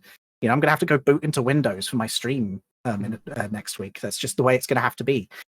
And no, you really don't anymore. Actually, once you know the tricks, I think if honestly there was a comprehensive wiki. Sorry, I'm kind of all over the place. No, if there was a comprehensive wiki that had all of these like tips and tricks in it, and it was actually searchable. That's a big thing. That's a valuable use of LLMs. I won't dig into that. They're really good at searching. It would be you'd be pretty unstoppable these days. Nix is mostly complicated because you have to make applications that were never meant to run in a functionally defined config run. My OBS, I'm not running just OBS. I'm running something called wrapper because I wanted plugins. You can't just drop plugins in the folder because the folder doesn't exist because it doesn't use normal file system Nix for storing this. It's got like a run folder that has your things. That way you can roll back more. And yeah, you have to know all these little tweaks. And if you install OBS and wrap OBS together, they don't work because they conflict with each other. But nobody says that until you dig into a forum and kind of really understand what I'm saying. It's very hands-on. There's a lot of paper cuts, certainly still, to be had. I still have not figured out how to customize my login screen. And if I log in too quickly, I have to log in again because Hyperland crashes. Something is race conditioning somewhere. I don't know. There's a number of things where I've gone, I'm at a good enough state here that I can actually use my operating system. And I have no intent of booting back to Windows. What I have done actually, which I found was very cool and something that people might want to consider is normally you hear about dual booting, and you shut down and you go into Grub and you pick Windows 10 or 11. No, the way I dual boot is I swap it in the UEFI because I'm too lazy to set up Grub properly. I also have it on another drive. I have that drive just so I can do that. Yeah. You can install QEMU and you can mount a physical drive as a virtual hard disk. You can boot your hard drive as a virtual machine. And that's how I get back into Photoshop when I need to make my schedules. Okay. I boot Windows 10 back up. I hadn't considered it's obvious in hindsight. Yeah, of course, it's just a drive, and drives are just files on Linux. So you go to your mount and you pop in your drive, and you very carefully make sure not to click the delete all button, delete all files button when you're setting it up. Very nerve-wracking of a thing to set up it is. You don't even have to leave Linux. I don't have to go anywhere anymore. Great. There's no reason to go back at this point, truly. Because anything that you're missing, apart from like the odd games, like anything with like kernel level anti-cheat, which even Windows is looking at killing, actually at this point, is the ability to have anti-cheat in their kernel. Aren't they? Am I wrong? It's what I've heard. I don't. Yeah, I know that you've probably heard it. There's a lot of really bad reporting about this. I talked about it back one of those. Yeah, I talked about it back when it was first happening. I think low-level learning was one of the first people to start talking about this, and I made a reply video to it, and people still... I've been trying to correct this for like the past year now, and every so often people bring it back up. I'm sorry. Bad journalism is forever. No, it's all good. Bad journalism's forever. It's not your fault. There was like another thing that happened recently that is like re-brought back up the story. Right. The answer is no, they're not, but there are some things being worked on to not make it as necessary, is like the long and short of it. Okay, that would be good, because the main thing that actually stopped me doing that virtual machine trick was what is I'm about to ask you, what is that hero? They're out of Valorant. Valorant's anti-cheat stops you booting Windows. Yeah, Riot is very, very... It blue screens you. Yeah. You can just see a little .sys file, and when I looked it up, it's like, yeah, this is Riot anti-cheat.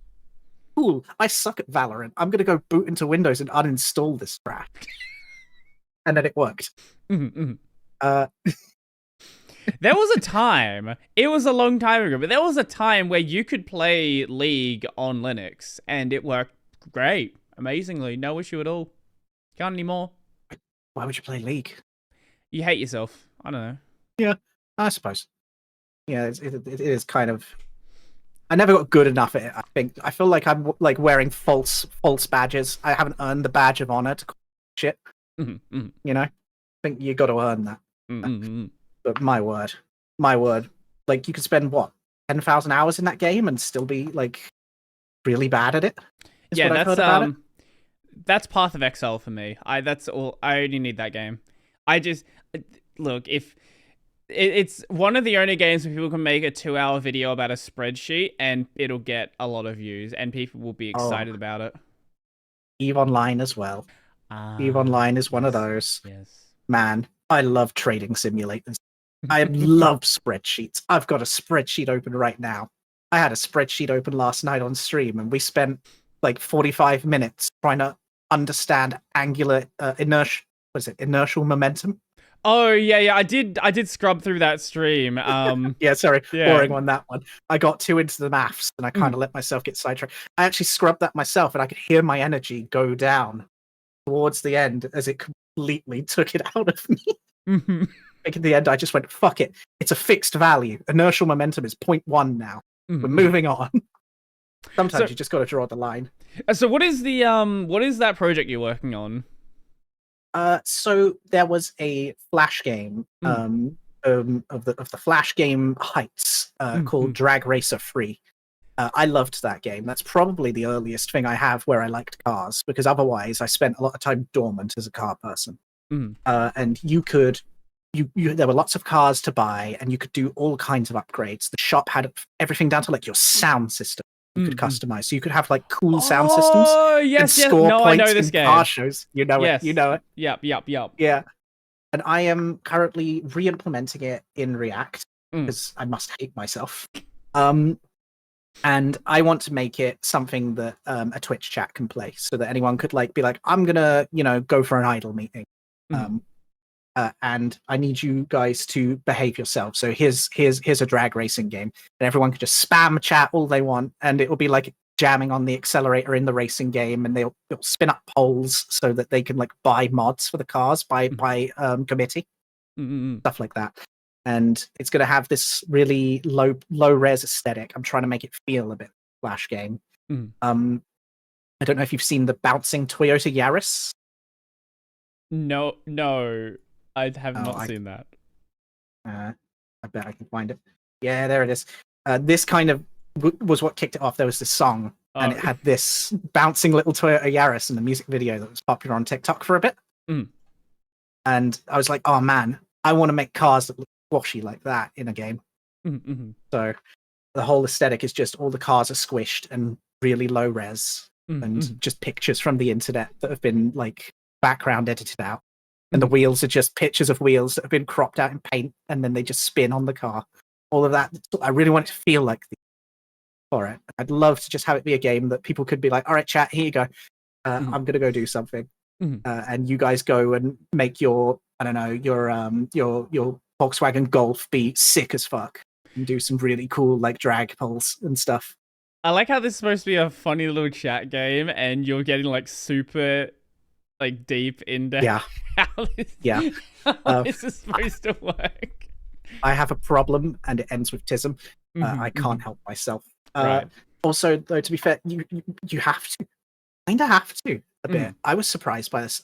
My original physics model is very simple. Just your engine's spinning so fast, you can accelerate it at a certain rate by holding the accelerator, and then you've got a gear ratio for the gears, so that you like have however many outputs of the engine to the wheels, and that's like was complicated for me at that point. You know, that I was having gear ratio. The problem I found was if you just do something like that, what you could do is you could slam it into fifth gear right at the start, because there's no inertia to fight with. There's no inertial acceleration to do. There's no torque calculations. There's no power graph. You would have unlimited torque right from the bottom, like you're an electric car in fifth gear. You'd have a 1-to-1 engine ratio at full power, which does not happen. Does not happen. You try taking off in fifth, full tilt in your car. You won't. You won't. You'll embarrass yourself and smoke your clutch. You kind of have to really get into this sort of thing. It turns out. To make a car game, you actually have to understand cars more than I apparently do. Yeah, I'm hoping that this will be good enough, though, and I don't actually have to go in and remove my little fix where I just say that actually wind resistance plus drivetrain drag plus the weight of the vehicle is number that is 0.1, and that does the job. You do lots of little tricks like that eventually. I do like that. There are people trying out a lot of like really dumb stream integration stuff. Like, have you seen any of Shindig stuff? But the name, and I bet if I saw it, I'd know what it is. You will know exactly who I'm talking about. I'm terrible with names.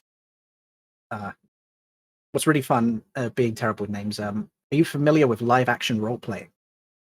Yes. Yes. Very. Oh, yes, I do know him. I do. Yes. Okay. Yeah. A lot of this is the person who is doing like a lot of just really cool dumb stream. Like I think right now is running like a like an Uma Musume Twitch integration thing. Oh, who isn't on a horse game on the horse game at the minute though? To be fair, me. People keep trying to get me to play it, but I'm not at this point. Embrace the horse game. Very funny. Yeah. I now know more about horse racing memes than I ever thought I would. I'm not playing the game, but I'm learning about horse racing through osmosis. I'm getting a lot of recommendations for the history of Goldship and various other horses that people like. I love cultural osmosis. Everyone gets a little bit more clued in on something for a couple of weeks, and then that's it forever. I hear people say, everyone's an expert on this since this happened. And I think that's brilliant. I think everyone should be a little bit of an expert on stupid stuff all the time. Or it the fact that funnier. Harurara has never won a single race, and that's the joke. Not one. Not a single race. 121 losses? 120 losses, 121, something like that. Yeah. And brilliant.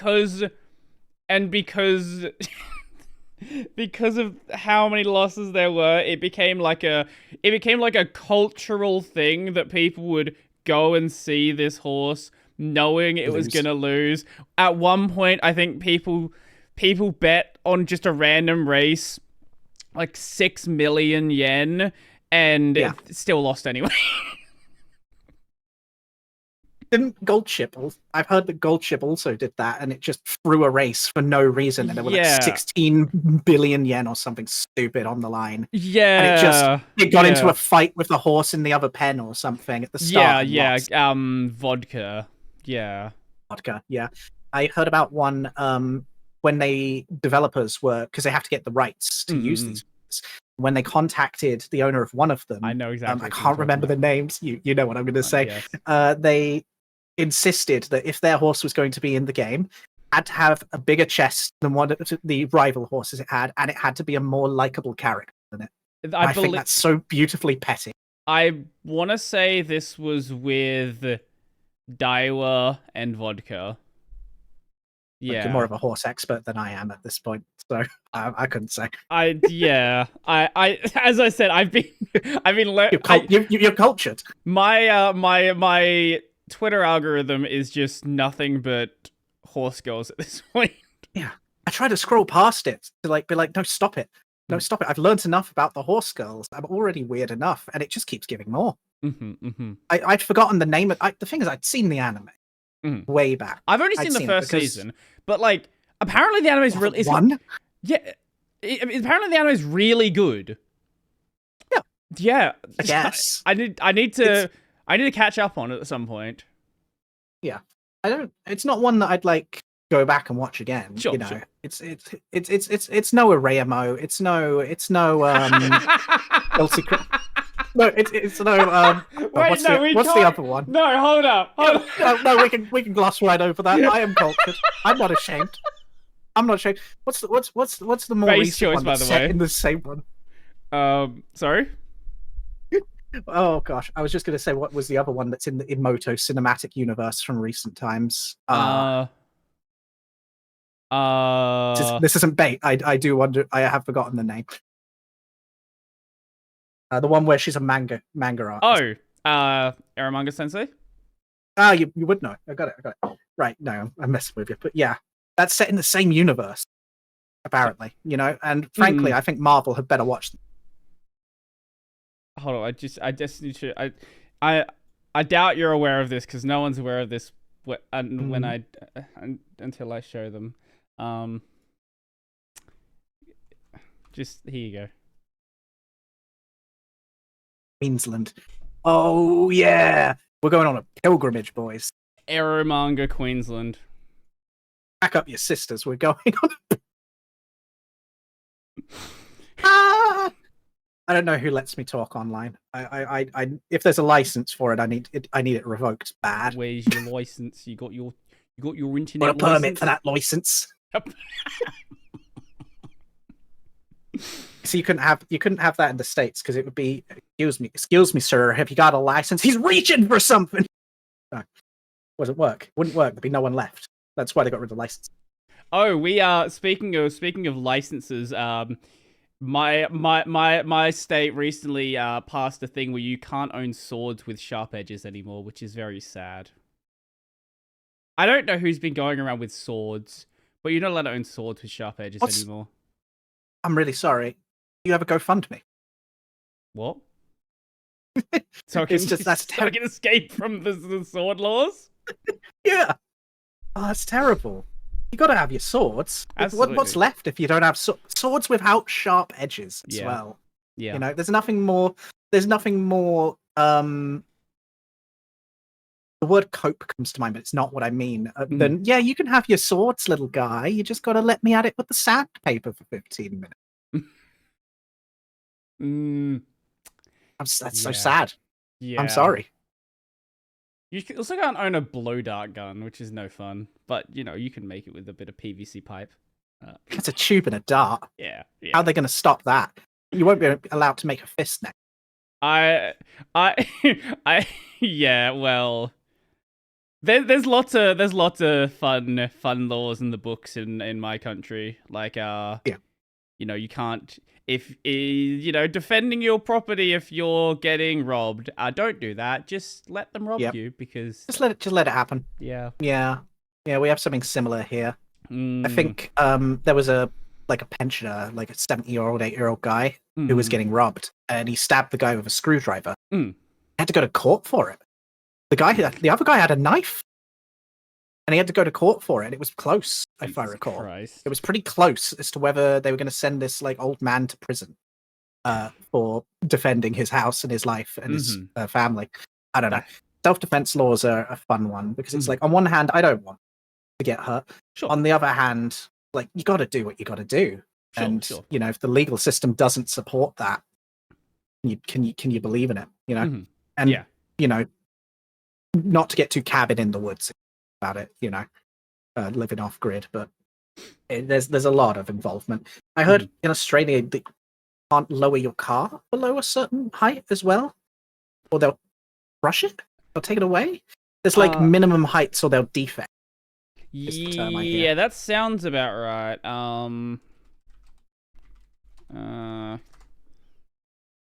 Not as bad as in Australia, you can legally lower your car by up to 50 millimeters without certification, but it must maintain a minimum ground clearance of 100 millimeters. So 10 centimeters. How are you going to get those cool sparks? What is that for the Americans? That is 4 inches. 4 inches, yeah. Yep. I like how you knew that immediately. 25.4 mil to an inch. Okay. 1,600 yards to a kilometer? A mile is 1,600 yards, which is a yard is 0.9 of a meter. I do car stuff. You need to know these things. Fair enough. Because all the videos are American, and I get in trouble calling for car parts in the UK because the car kind of grew up at the same time as America did. So it's one of the first things linguistically you can point to in day-to-day life where the words for things, people were coming up with them on the fly at the same time. So you've got the difference between like the boot of the car or the trunk of the car. We call the front quarter panel, either side of your bonnet or hood, the wings, and they call the thing that keeps the back of your car down the wing. So you get in a lot of trouble with that. And I have a lot of issues where I'll call like a machine shop or something, and I'll be like, "Gosh, what is it?" I'll be like, "I need to get my cams done or something." And they'll be like, "Cams?" It'll be like some 40-year-old guy who's like been here since before we went met. He'll be like, "Cams? Literally, what are you talking about?" And then I have to think, "Oh, it's going to be a rocker cover. I've got to get my rockers adjusted, surely." And it'll be like, "I've got to get my rockers shimmed." Okay, a lot of the other ones are like, okay, yeah, Australia is the same. I have never heard anyone here say... You've never heard of call them rockers? The lifters, I guess they call them in big V8s. We call everything a rocker, I think. Okay, I've not... Yeah. Right. What's good is some of them don't even call it... I've said it, because I got my rocker cover powder-coated. And the guy that I talked to didn't understand the word rocker cover. Had to call it a rocker box before he's like, "Oh, yes, I can do that." As much. Lots of terms like that. And if you are online native, if you are a filthy Redditor such as I, then you will run into this problem where you have always read things in American English, and cars are vile for it because you have to interact with real people who have scarcely touched a modem since 2002 when they installed one. That's always a fun one. I don't know where I'm going with this. No, linguistic differences are very interesting. Here's a fun one. In my state, yes, I'm wearing these now. We call these thongs, which creates fun conversations. Flip-flops for other people. Slides, that also works, yes. Yeah, it's specifically the ones with the strap over the top. I know because Slides has been catching on here, now that I think about it. Yeah. I wonder if it's a newer term, because I hadn't heard the term slides until like the last 5-6 years, maybe. And I'm someone who wears slides all the time. I wear them in the house, like slippers. I do not like to touch the carpet. So I go to bed, I sit down, and I slip out of my slides, and I go to sleep, and I jump right back in the morning. You know, I'm right back in. And this is a new word.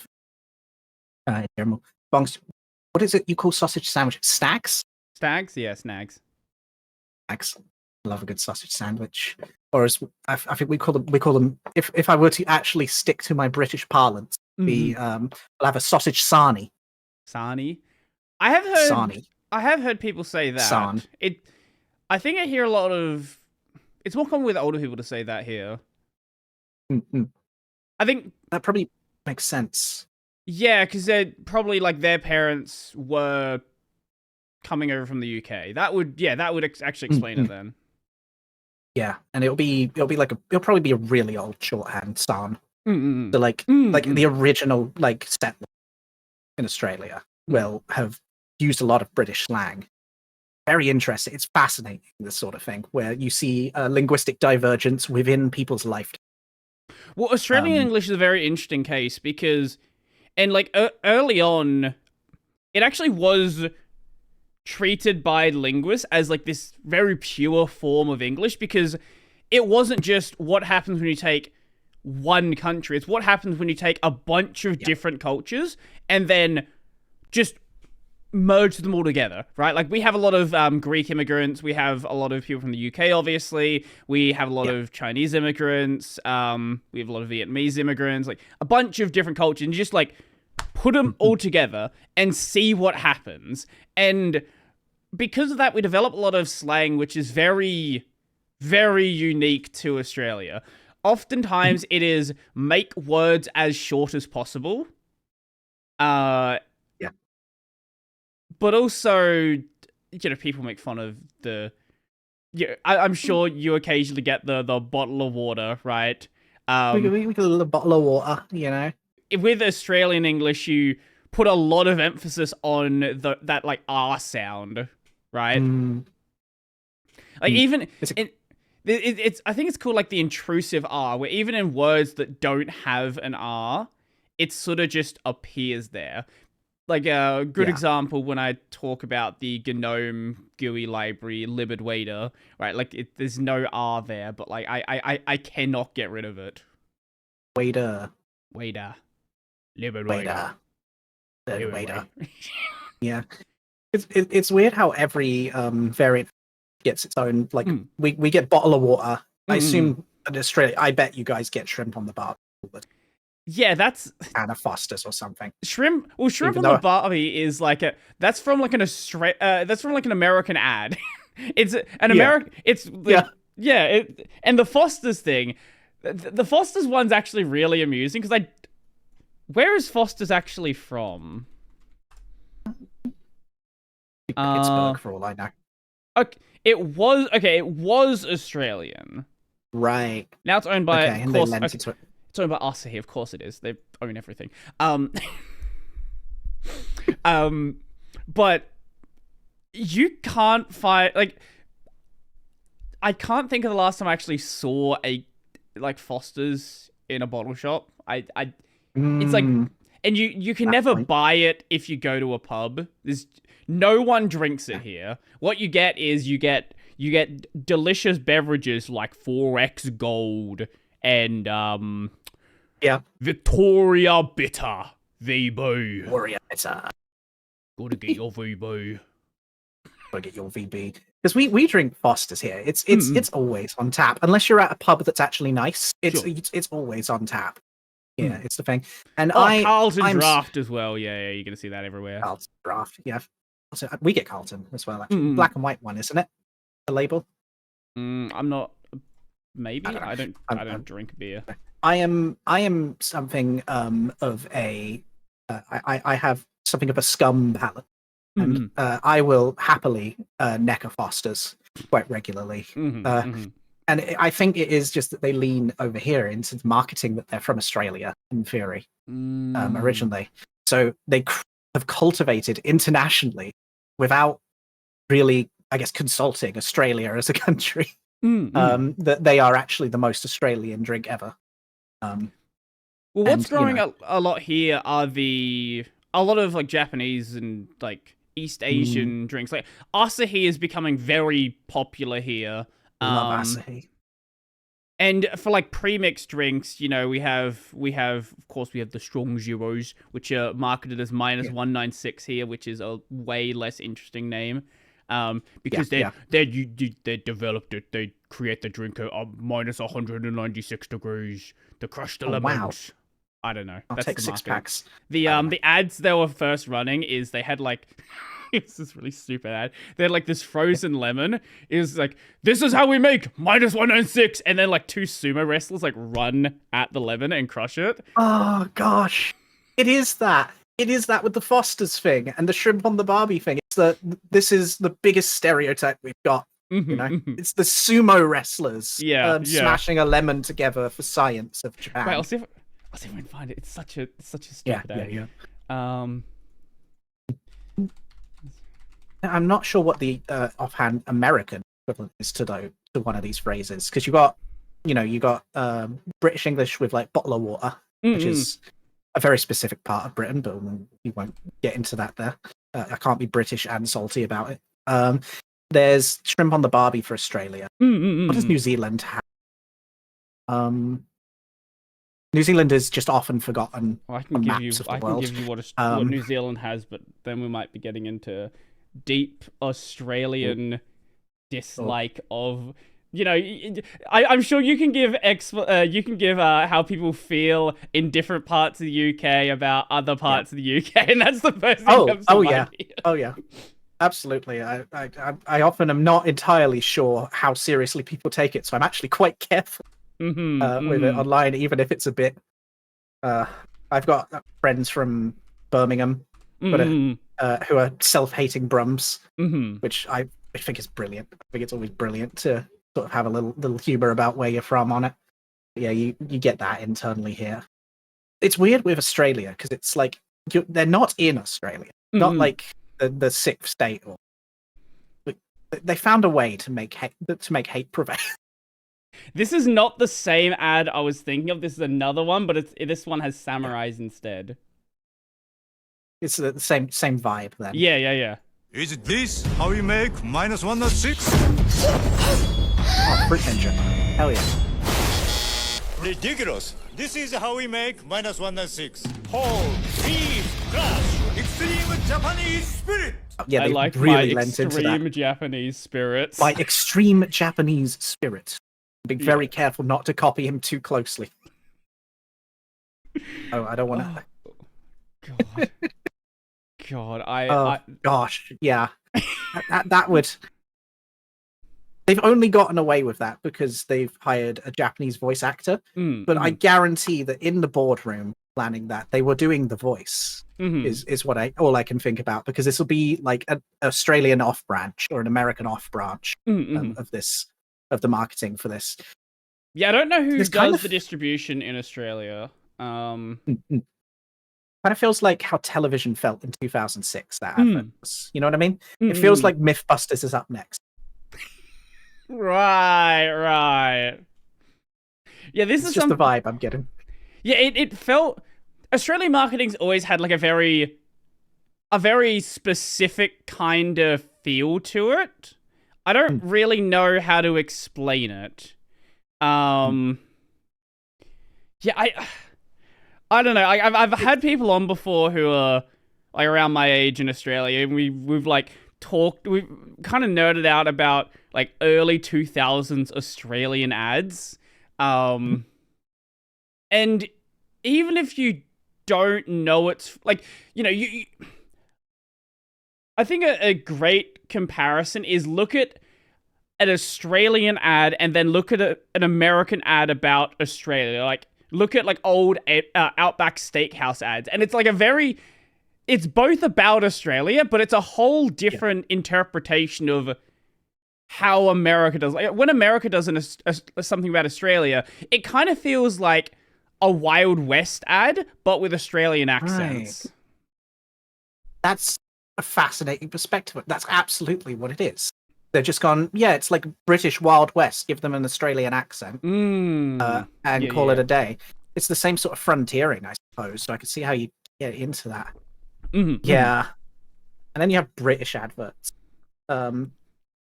which all of them feel like, you know, you're going to sit down in a comfortable chair that's very easy to get in and out of, don't you know?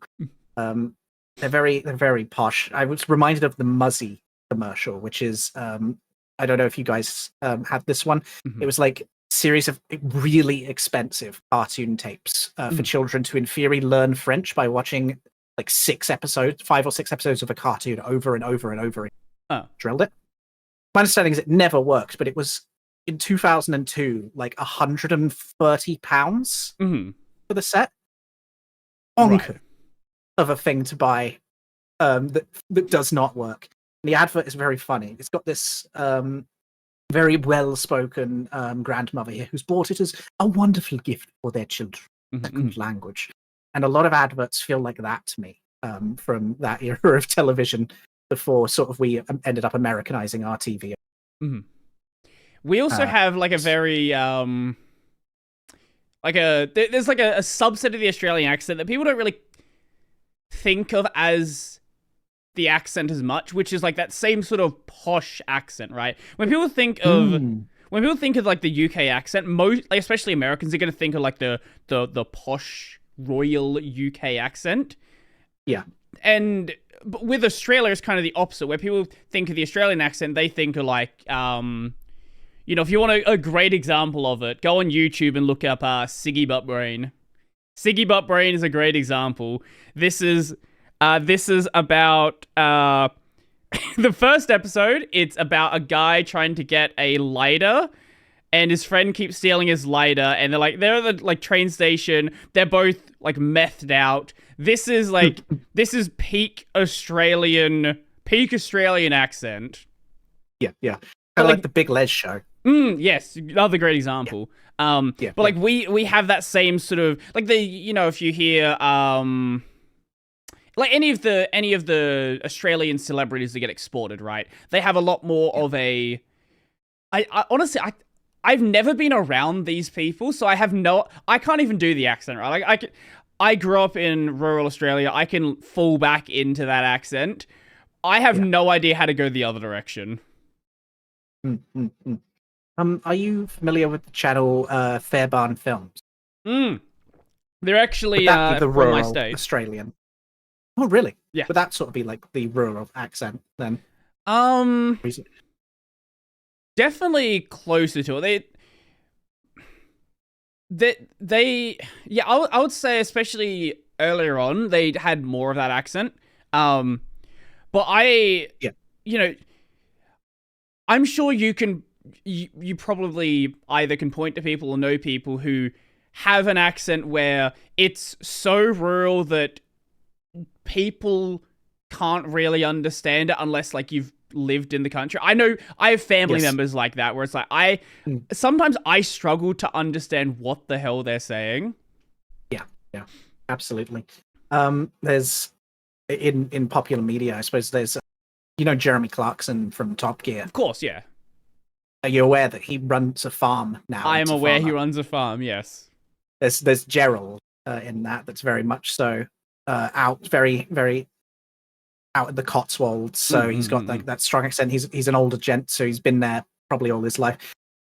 No one has a clue what he's saying unless you actively listen. It kind of feels like when you're learning a language and you are having to actively keep track or you'll lose it. If you drop a word, that's it. I think my favorite thing is when I see when it's like Outback Truckers, and I've seen it aired in America, and they actually have English subtitles on it, and it is. They do that to us though, and they'll just be talking normal British like, and it's not fair to subtitle us like that. They can't do us dirty, Yeah, we're like most like UK accents. I don't really. Okay, maybe some of the really deep ones. Like, I might struggle with that, but like most, it's close enough to the Australian accent where even if some of the specific like terminology might be different, I can follow along with it, right? I have had. I don't get it myself because I can very clearly hear the difference, but I have had plenty of people think, "Oh, are you British?" No, I'm not British. The one I understand a lot more is South African. The South African accent is actually fairly similar to the Australian one. There's some distinct differences, but especially if you're ESL, I can see how you would make that comparison. Yeah, like. Absolutely, actually. Now I think about it, it's kind of... You'd have to know what you're listening for, certainly. And if you're ESL or American, you might have like a lot of trouble pretty much making that connection. And that's a fascinating point. I guess I've never put the Australian accent next to the South African one in my head before. But yeah, it, as you say, it's kind of like a pure form of English. And they, I guess, must have not taken too far of a path off when they diverged from the mother tongue. Well, we still obviously have a lot of like British influences, right? So it's still that like core baseline, but it's a lot of sort of melding of other things into it. There are researchers in the Antarctic, and they end up developing their own because they're isolated between a group of like 6 people, maybe. They're isolated for like 6 months, and they come back with dialect. And linguists linguists frothing at them. They love this shit. This is great for them. Because it shows how quickly you can almost immediately diverge with just a hand if you reduce the amount of people. Partly it's because I think, and I'm not a linguist, it's not my field, so I might be wrong, but I think it's partly because you have less external correction on the factors. It's very easy for noise to be amplified quickly if you have a group of people who are cooperative with each other. And if someone says something funny, they might just, instead of going, hey, you're saying that dumb, it's less chance that you're going to have someone do that sort of social correction. And it'll just get picked up. So the smaller you have it, and the more isolated, the quicker you end up moving on from your dialect. Well, yeah, the intention is you're there to get work done. You need to be able to understand each other. Yep. So if you adjust the way you're speaking for someone who may not particularly understand what you're saying, like I can definitely see how that quickly happens. I would assume the same thing may happen on like the ISS as well. I don't know if anyone's done research on that. I think the ISS, because they're sort of constantly in communication. That might be the only reason why it doesn't happen as much, because you are far more isolated in some places on Earth than you actually are on. You are in constant communication with ground control because they got to monitor that thing. It's a complicated little boat thing. Really. And yeah, down in the Arctic though, and on boats actually in general, if you get out to sea, you'll see, I'd imagine, similar things. Like there's the stereotypical pirate voice, but that'll have come from something, that kind of thing. And what it will probably come from is sailors coming home during the height of like British sailing, and Britannia ruling the waves and such. It'll be derived from that because there'll be different dialects, and over the years we'll have smashed it into the Pirates of the Caribbean voice that we have now, which is sort of like the most memey version of it. Sure. We've collected all of like the most catchy features of everything. But boats, research stations, probably space stations one day if we had more than one of them. So that we didn't have like constantly a team of like 100 people on the ground staffing and talking to them and sending messages all day. I would imagine seeing that too. When we start doing like long voyages and when there's the goal of colonizing Mars, I would assume that would very quickly diverge into its own dialect. And imagine there's going to be no like here between all the different English languages, we're all online. We all get when we're not online, we get television from other countries.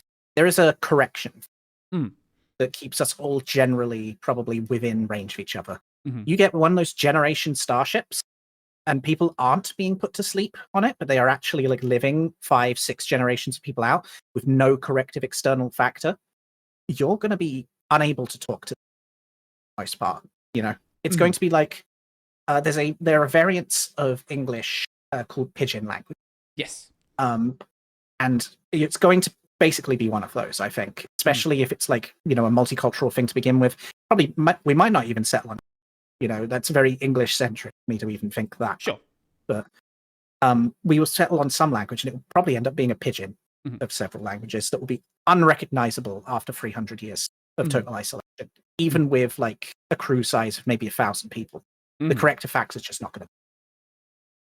One thing I will say about the corrective factor is it can still be a serious problem. There's a there's a problem with American children developing Australian accents because they're watching a lot of Bluey, which is very amusing to me. I'll be honest, I was starting to pick up some inflections when I watched a little bit of Bluey on YouTube. I'm very bad for just matching the way people speak. So it's more than just the kids, unfortunately. It's also the big kids. There was the same thing with Peppa Pig and kids speaking in very good British English, mummy. Yes. Yes, indeed, mummy. I'm going to go jump in a puddle now. Where are my Wellington boots? And that was a thing that was coming up for a bit. That's what I thought you were going to say, but Bluey's a much more recent. Very recent example. Just and a because better program. How big Bluey is, right? Like it's there's a really good video essay on the creation of Bluey. The guy who owns it, he just kind of made it as a way to talk about his experience raising kids, and he never expected it to become this massive thing. And then I think BBC, Disney, and a bunch of others were trying to like fight him to like just get exclusive rights for it. He was like, I don't care. Like it's my because they wanted him to, you know, keep doing it forever, and and like his kids are now getting older, and it's like he doesn't really have those same experiences anymore, so he doesn't really have anything to write about. And he's like, what if I just stopped it? And he still has like they have distribution rights, but he still has exclusive ownership over it. What a legend! He didn't buckle to pressure. I respect that big time. Yeah, because you see this a lot, and shows lose their identity over time. God knows The Simpsons hasn't been The Simpsons since the kids who grew up watching The Simpsons started writing The Simpsons and having their own flavor on it. SpongeBob's another great example where if you look at like modern seasons, if you didn't know it took place underwater, you would have no idea. Like, I'm not up on my SpongeBob, but yeah, I could totally see how you get there. There's like really good videos on it where they've changed the art style over the years, and they've sort of lost that. They've lost that, like, I guess, a kind of slight dreariness of being under the sea, and it's now like you know it's very like bright and poppy, and like it's more aligned with the way that a lot of modern cartoons are done, but it loses like a core part of its identity. Yeah, absolutely, and I think that is kind of inevitable, but like it's kind of been trapped because when they started doing SpongeBob, it was cell animated. You know, they were painting on clear plastic cells and doing it. And there's like this whole transition period where we have sort of moved on to digital animation and puppeteering and the like. And that won't happen again, in theory. Like, I can't imagine, I don't have the foresight, at least, to predict the next form of art that overtakes digital puppeteering. So you won't see this like translation over from like what you can get from paint pigments and then the colors that you can image from them probably contributed to sort of these drearier tones that you see in older cartoons versus the pure RGB digital tones you get now. I think we're always going to sort of be there for that. We might go HD about it. I just don't foresee it. And it's a fascinating thing to see the end of like reaching the end game of the technology in a way. Or like an approximate game, like we're at like the 80% mark, and the last 20 can take forever. We had this with film photography and digital photography, where film was actually kind of peak, and we were kind of good, but it was expensive, and we couldn't make it any cheaper, and we never really did make it any. So what do? We make worse cameras for a while. We just we take the hit, the objectively worse cameras, and the only things that will even be close to film will be the cost of a house at the time, and then we'll work our way back up from there again until we have this technology that's cheap and high quality and is roughly back where we are, and we'll never really be back to that same thing. It's a fascinating step that we've seen sort of over the previous century, and now that we're sort of in the 20s, we aren't cutting off any other of these old pieces of like more functional way we no, we're not moving from film to digital. We're not going to move from digital to something else. Cell animation to digital animation. Everything is digital. I guess it's digital. Yeah, and I had a point that has dropped out of my head. Yeah. Gosh. How about that? What I do think is really cool is when I see people who they still see the artistic merit in using older tech. I was watching a video on the creation of the Gachiakta manga the other day, and the mangaka, most of her work is done in digital because that's just the way that manga is done nowadays. But when she wants to show, like, I guess, a really extreme emotion, really extreme scenes, and like extreme detail, she will swap back to doing those panels on paper and then scan them in and put them all together. Like, that's so cool. Yeah. it's just brilliant to see. There's like because she has like a very brushstroke style, and you know, brushes have gotten a lot better in digital art, but there's something about like the sort of randomness of an actual brush that can't really be replicated. Yeah, the digital world is very clean. It's very pristine, and sometimes when you want to express something that needs to be, kind of nasty, kind of messy, kind of rough, you need to go back to these old formats. Like you'll see it in film. It's like people will shoot in film for artistic reasons, and it's more expensive. But you know what? It delivers an impact for it. Just a brilliant way. It's converted from the way you do things to a way you do things in special circumstances for artistic value. I guess I hadn't really thought about it that way, but I guess that kind of does make sense for the resurgence of vinyl as well. Like we have, like my local like big tech store chain, they've got like a quarter of the store now that's just selling records, and that's. That was not a thing like a couple of years ago. Like that area has grown so much. Absolutely. I'm something of a hi-fi nerd myself. I've got myself a little 90s stack that I put together from eBay deals. So I too was there when COVID happened and everyone got really bored.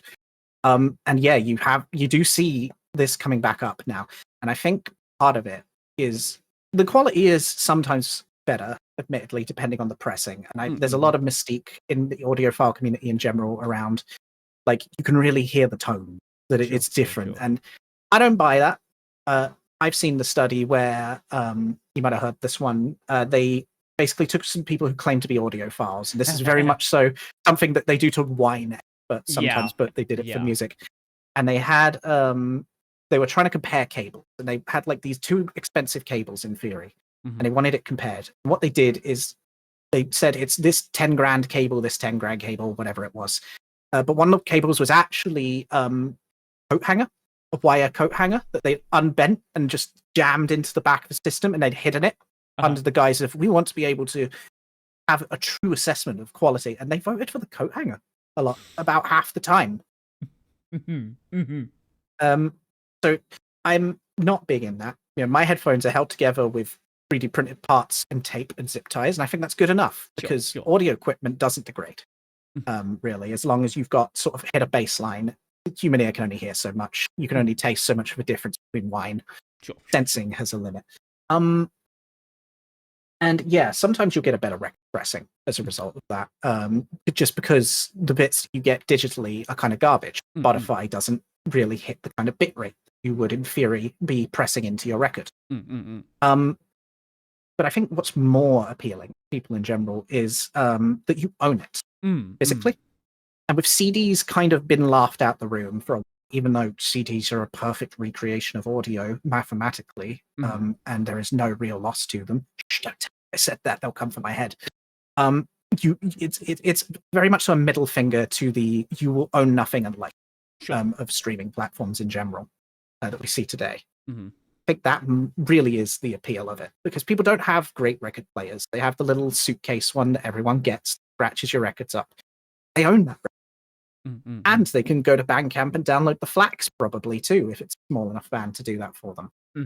And I think that's the real appeal here, is you're actively listening to it, you're putting in the effort, you're not playing Roblox while you're listening to music in the background or whatever it is that normal people do with their computers. There's like a process, right? Like you take the record out, you put it on the thing, you put the arm thing down, and like it's not just, you can just like, you can go through a bunch of songs on Spotify, a bunch of different artists, but like listening to a record it's like a thing that you have actively chosen to do. Absolutely. It's exactly that. One thing that people always forget as well is you also have to get up in the middle to go flip the record over. Stuff like that. There is no way that you can really eat listening to records.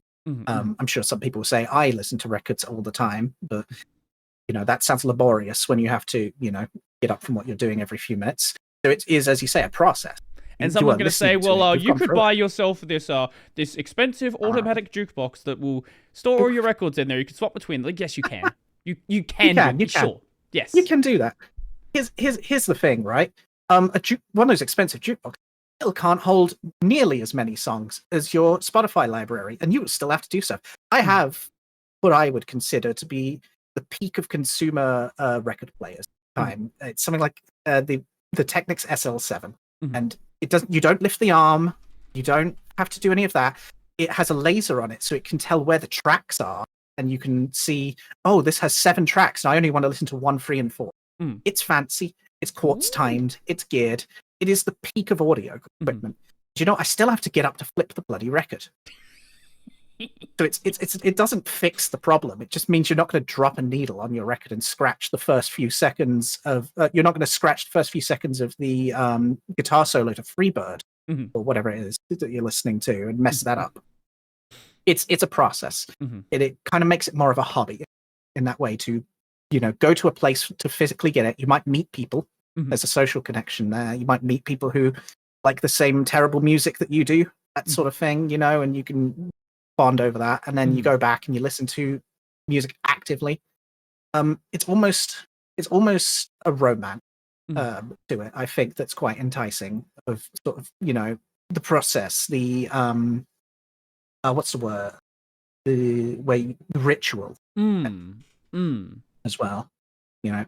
It's got a lot of appealing factors that come in that we were sort of starting to lose for a bit when people realized they didn't have to spend their entire pocket money on their allowance on buying a record once a month. You could just go to Kazaa or LimeWire, I suppose, if you're a hip young Zoomer, and download anything for free there, and ruin the family computer in the process. Yeah, I did that a few times. Yeah. I never quite got Kazaa off of the family PC in the end before we ended up just shredding the hard drive.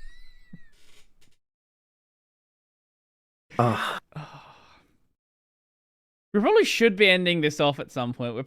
It's 2 hours and 20 minutes now. Oh, Jesus. Really? Yeah, I kind of lost track of time. No, this was like really fun. I didn't I had some things written down. We talked about some of them, but we kind of just like went down some random tangent most of it. And honestly, these are the best ones. Like the ones where it actually is just like a free-flowing conversation. I do really enjoy these ones. Yeah, the apping ones. Yeah.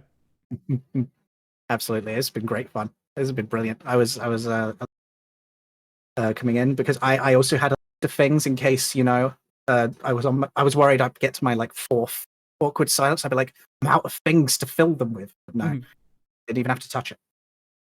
It's been great chatting, man. Yeah, thank you. No, it's been a lot of fun talking to you as well. This was I didn't know where we were going to go with this, but I think it was a really good episode. And as if you want to come back on and do another one of this at some point, I would be more than happy to do so. Yeah. Oh, yeah, that'd be really cool. I love yapping. So let people know where they can find you, where they can find everything, all your stuff. Yeah, absolutely. So you can find me on Twitch, twitch.tv/Lacespades. It's spelled. I'm not following. I'm following. It's fine. You now. It's fine. Most of the internet isn't. So twitch.tv/Lacespades, and then I couldn't get Lacespades on Twitter, so it's Twitter. It's twitter.com, and I will die on this hill. /SpadesLace. You can read this is my why ice I'm cold Brody takes. on Linux on various things, because Brody Robertson apparently is a name other people have. Oh yeah. It's always a problem. I'll keep. I know there is an amateur golfer that has the same name as me, which is annoying. Oh, that's always tricky. My name wasn't one that has anyone famous on it, which is good without doxing myself. But I resent child me for always like having a Doctor Who obsession and having a bunch of Doctor Who usernames instead of in the peak of internet username eras getting my damn name on the websites. I could have had my first name as a username. That would have been sweet. but no. I had to have Doctor Who references or NLP references or whatever it was I was into at the time. Oh man. Yeah, Spades Lace. It'll be one of them. Awesome. What do you have coming up that people might want to see? Ooh, so we're going to be doing. So we took a little break from car streams, as I say. I'm doing some really boring stuff that's not going to film well at a minute. But we're going to be putting a sick ECU in there so that we can do like some big pop and bangs and stuff. Hopefully, we can get that going on stream. Just do a little wiring, so there'll be a bit of a casual yap and wire for that going on. To throw some stuff at the car. I generally will do more game dev streams. In general, I'm working on that drag racing game. You know, you can watch me struggle at high school level math for a few hours if that takes your fancy. You know, I'm a great salesperson. And I do Blender and games, and I play games with people on Twitch most of the time. Car stuff's what I'm really excited about. It's quite a good laugh. We have a little drinky poo. We have a good time. We break our knuckles on things. You know, it's great fun. Awesome. Nothing else you want to mention? No, that's about it, really. Okay. I stream and I tweet.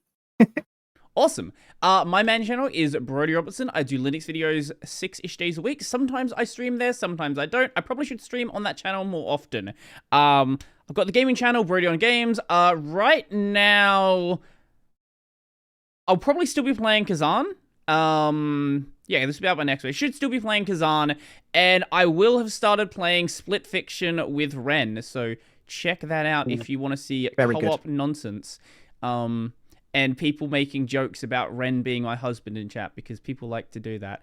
Anyway, if you're watching the video version of this, you can find the audio version on podcast platforms. It's on Spotify and other things. There's an RSS feed. Spotify has video, which is cool. I don't know who watches video on Spotify, but it's there.